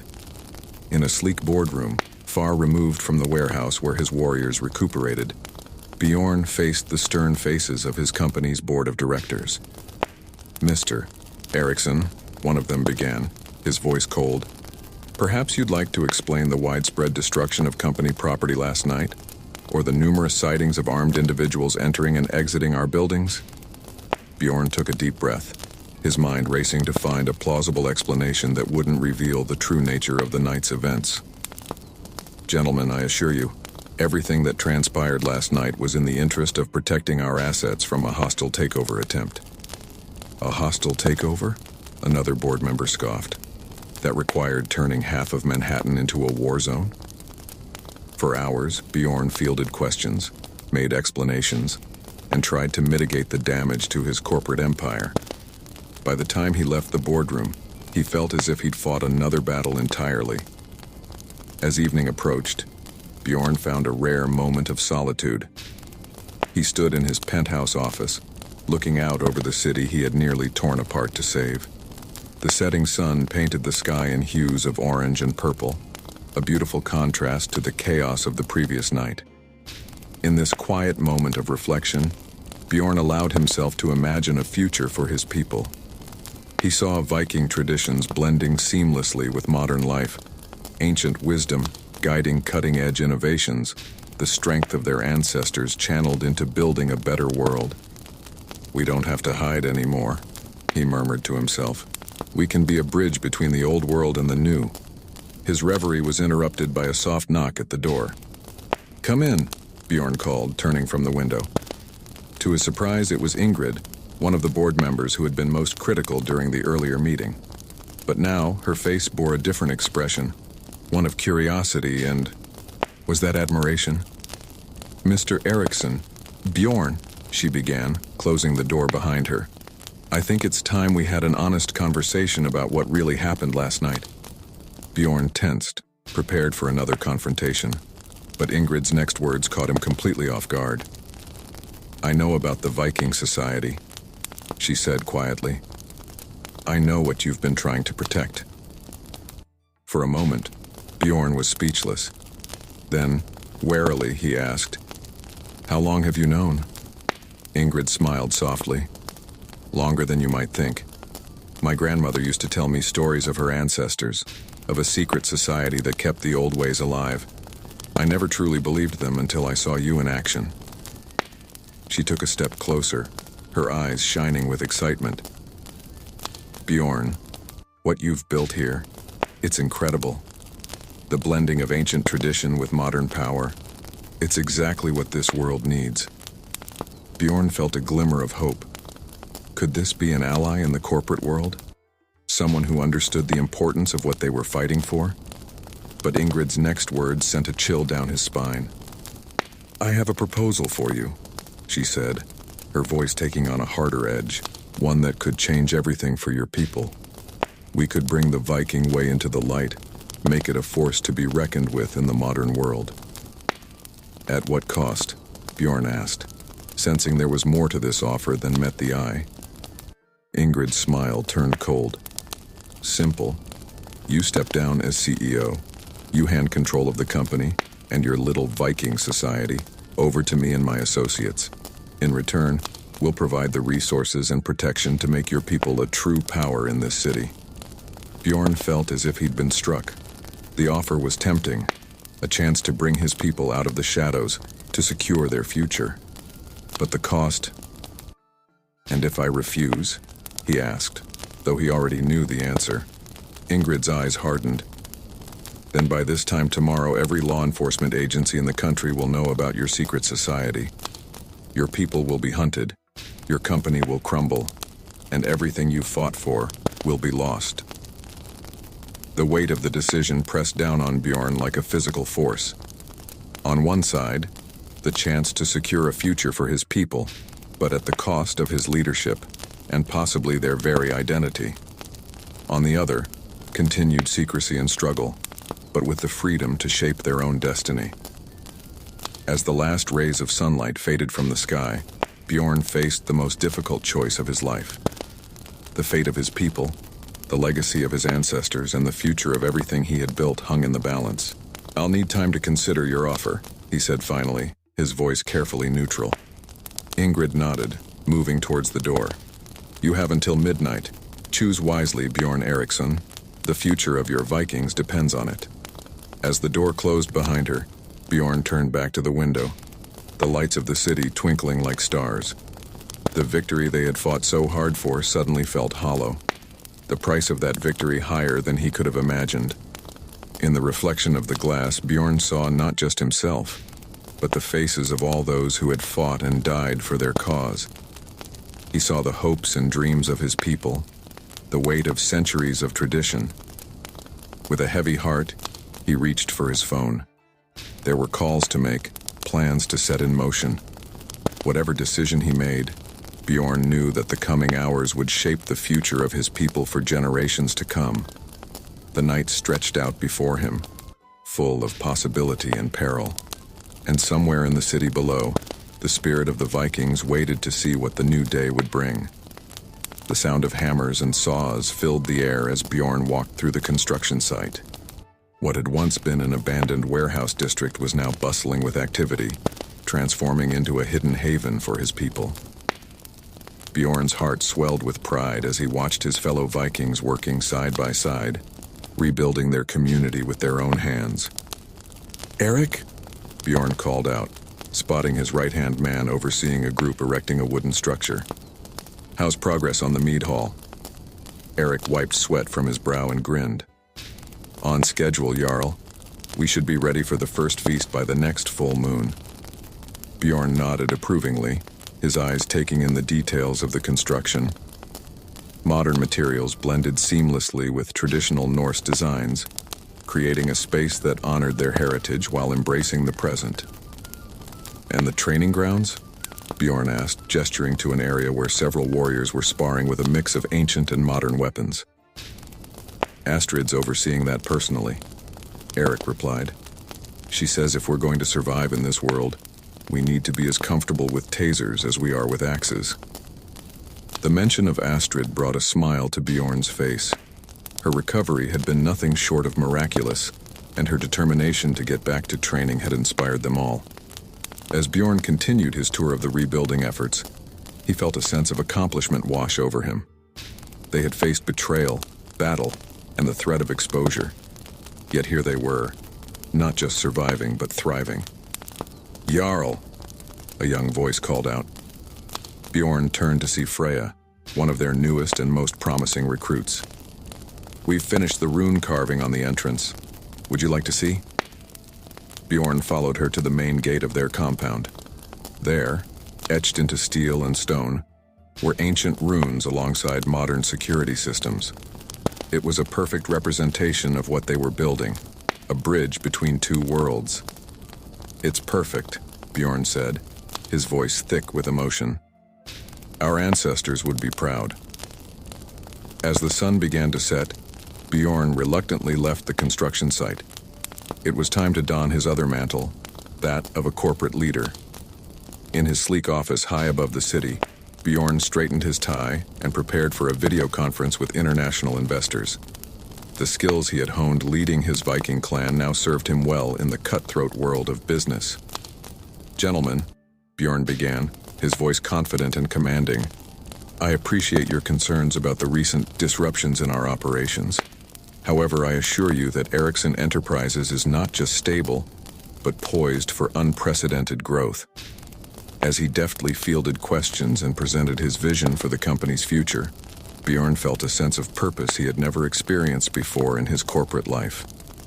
Every deal he made, every partnership he forged, was not just for profit, but for the security and advancement of his people. "Mr. Eriksson," one of the investors said, "I must say, your handling of the recent crisis has been impressive. There's a new edge to your leadership style." Bjorn allowed himself a small smile. If only they knew the true extent of the crisis he had managed. Let's just say I've gained some new perspectives on risk management and long-term strategy, Bjorn replied smoothly. As the meeting concluded successfully, Bjorn leaned back in his chair, savoring the moment. He had once felt torn between his two lives, the corporate mogul and the Viking leader. Now he saw how perfectly they could complement each other. Later that evening, Bjorn stood before a group of nervous but excited initiates in a secret chamber beneath the city. His eyes shone with hope as he looked at these new faces, men and women from all walks of life who had answered the call of their Norse heritage. "Welcome," Bjorn began, his voice carrying the weight of centuries of tradition, "to the beginning of your true lives. You stand here not just as individuals, but as links in a chain that stretches back over 1,000 years." He paced before them, his presence commanding and inspiring. But make no mistake, we are not here to simply reenact the past. We are here to forge a new path, one that honors our ancestors while embracing the challenges and opportunities of the modern world. Bjorn nodded to Eric, who stepped forward with a tray bearing a curious mix of items. Ancient rune stones alongside sleek tablets, traditional mead horns next to high-tech communications devices. "Each of you will be given tools, both old and new," Bjorn continued. "You will learn to wield the axe and the algorithm to navigate by the stars and by GPS. You will become warriors, scholars, innovators, true Vikings of the 21st century." As the initiation ceremony proceeded, Bjorn felt a surge of optimism. These new members, with their diverse skills and backgrounds, represented the future of their society.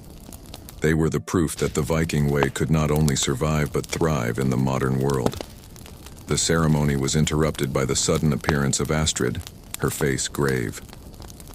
"Jarl," she said urgently, "there's someone here to see you. She says it's important."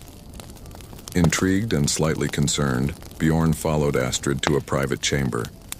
There, waiting for him, was a face he hadn't seen in years. Freya, the mysterious woman who had once given him crucial information about their enemies. "Freya," Bjorn said, surprise evident in his voice. "What brings you here?" Freya's eyes darted around the room before settling on Bjorn. "I came to warn you, Bjorn. The storm you weathered, it was just the beginning." Bjorn's mind raced with possibilities. "What do you mean?" "Our enemies were defeated, their plans foiled." Freya shook her head, a rueful smile on her lips. "You've won a battle, yes. But the war is far from over. There are forces at work beyond anything you've faced before. Ancient powers stirring, old grudges awakening." She pressed a small, intricately carved wooden box into Bjorn's hands. "When the time comes, you'll know how to use what's inside. But be careful, Bjorn. The path ahead is fraught with danger and wonder." Before Bjorn could ask more questions, Freya was gone, slipping away as mysteriously as she had appeared. He stood there, the wooden box heavy in his hands, his mind whirling with the implications of her warning. As the night deepened, Bjorn found himself on the rooftop of their new headquarters, looking out over the glittering expanse of the city. The wooden box sat on the ledge before him, still unopened, a promise of adventures yet to come. Eric joined him, handing Bjorn a horn of mead. "Quite a day," he remarked, following Bjorn's gaze out to the horizon. Bjorn nodded, taking a sip of the sweet, familiar drink. "Indeed. We've come so far, Eric. Sometimes I can hardly believe it." "And yet," Eric said, eyeing the mysterious box, "I get the feeling our saga is far from over." Bjorn chuckled, clapping his friend on the shoulder. "When is it ever for Vikings?" As the first light of dawn began to paint the sky, Bjorn stood tall, feeling the weight of his dual roles, corporate leader and Viking chieftain. He was a bridge between two worlds, a guardian of ancient ways and a pioneer of new frontiers. "Whatever comes next," Bjorn said, raising his horn in a toast, "we'll face it as we always have.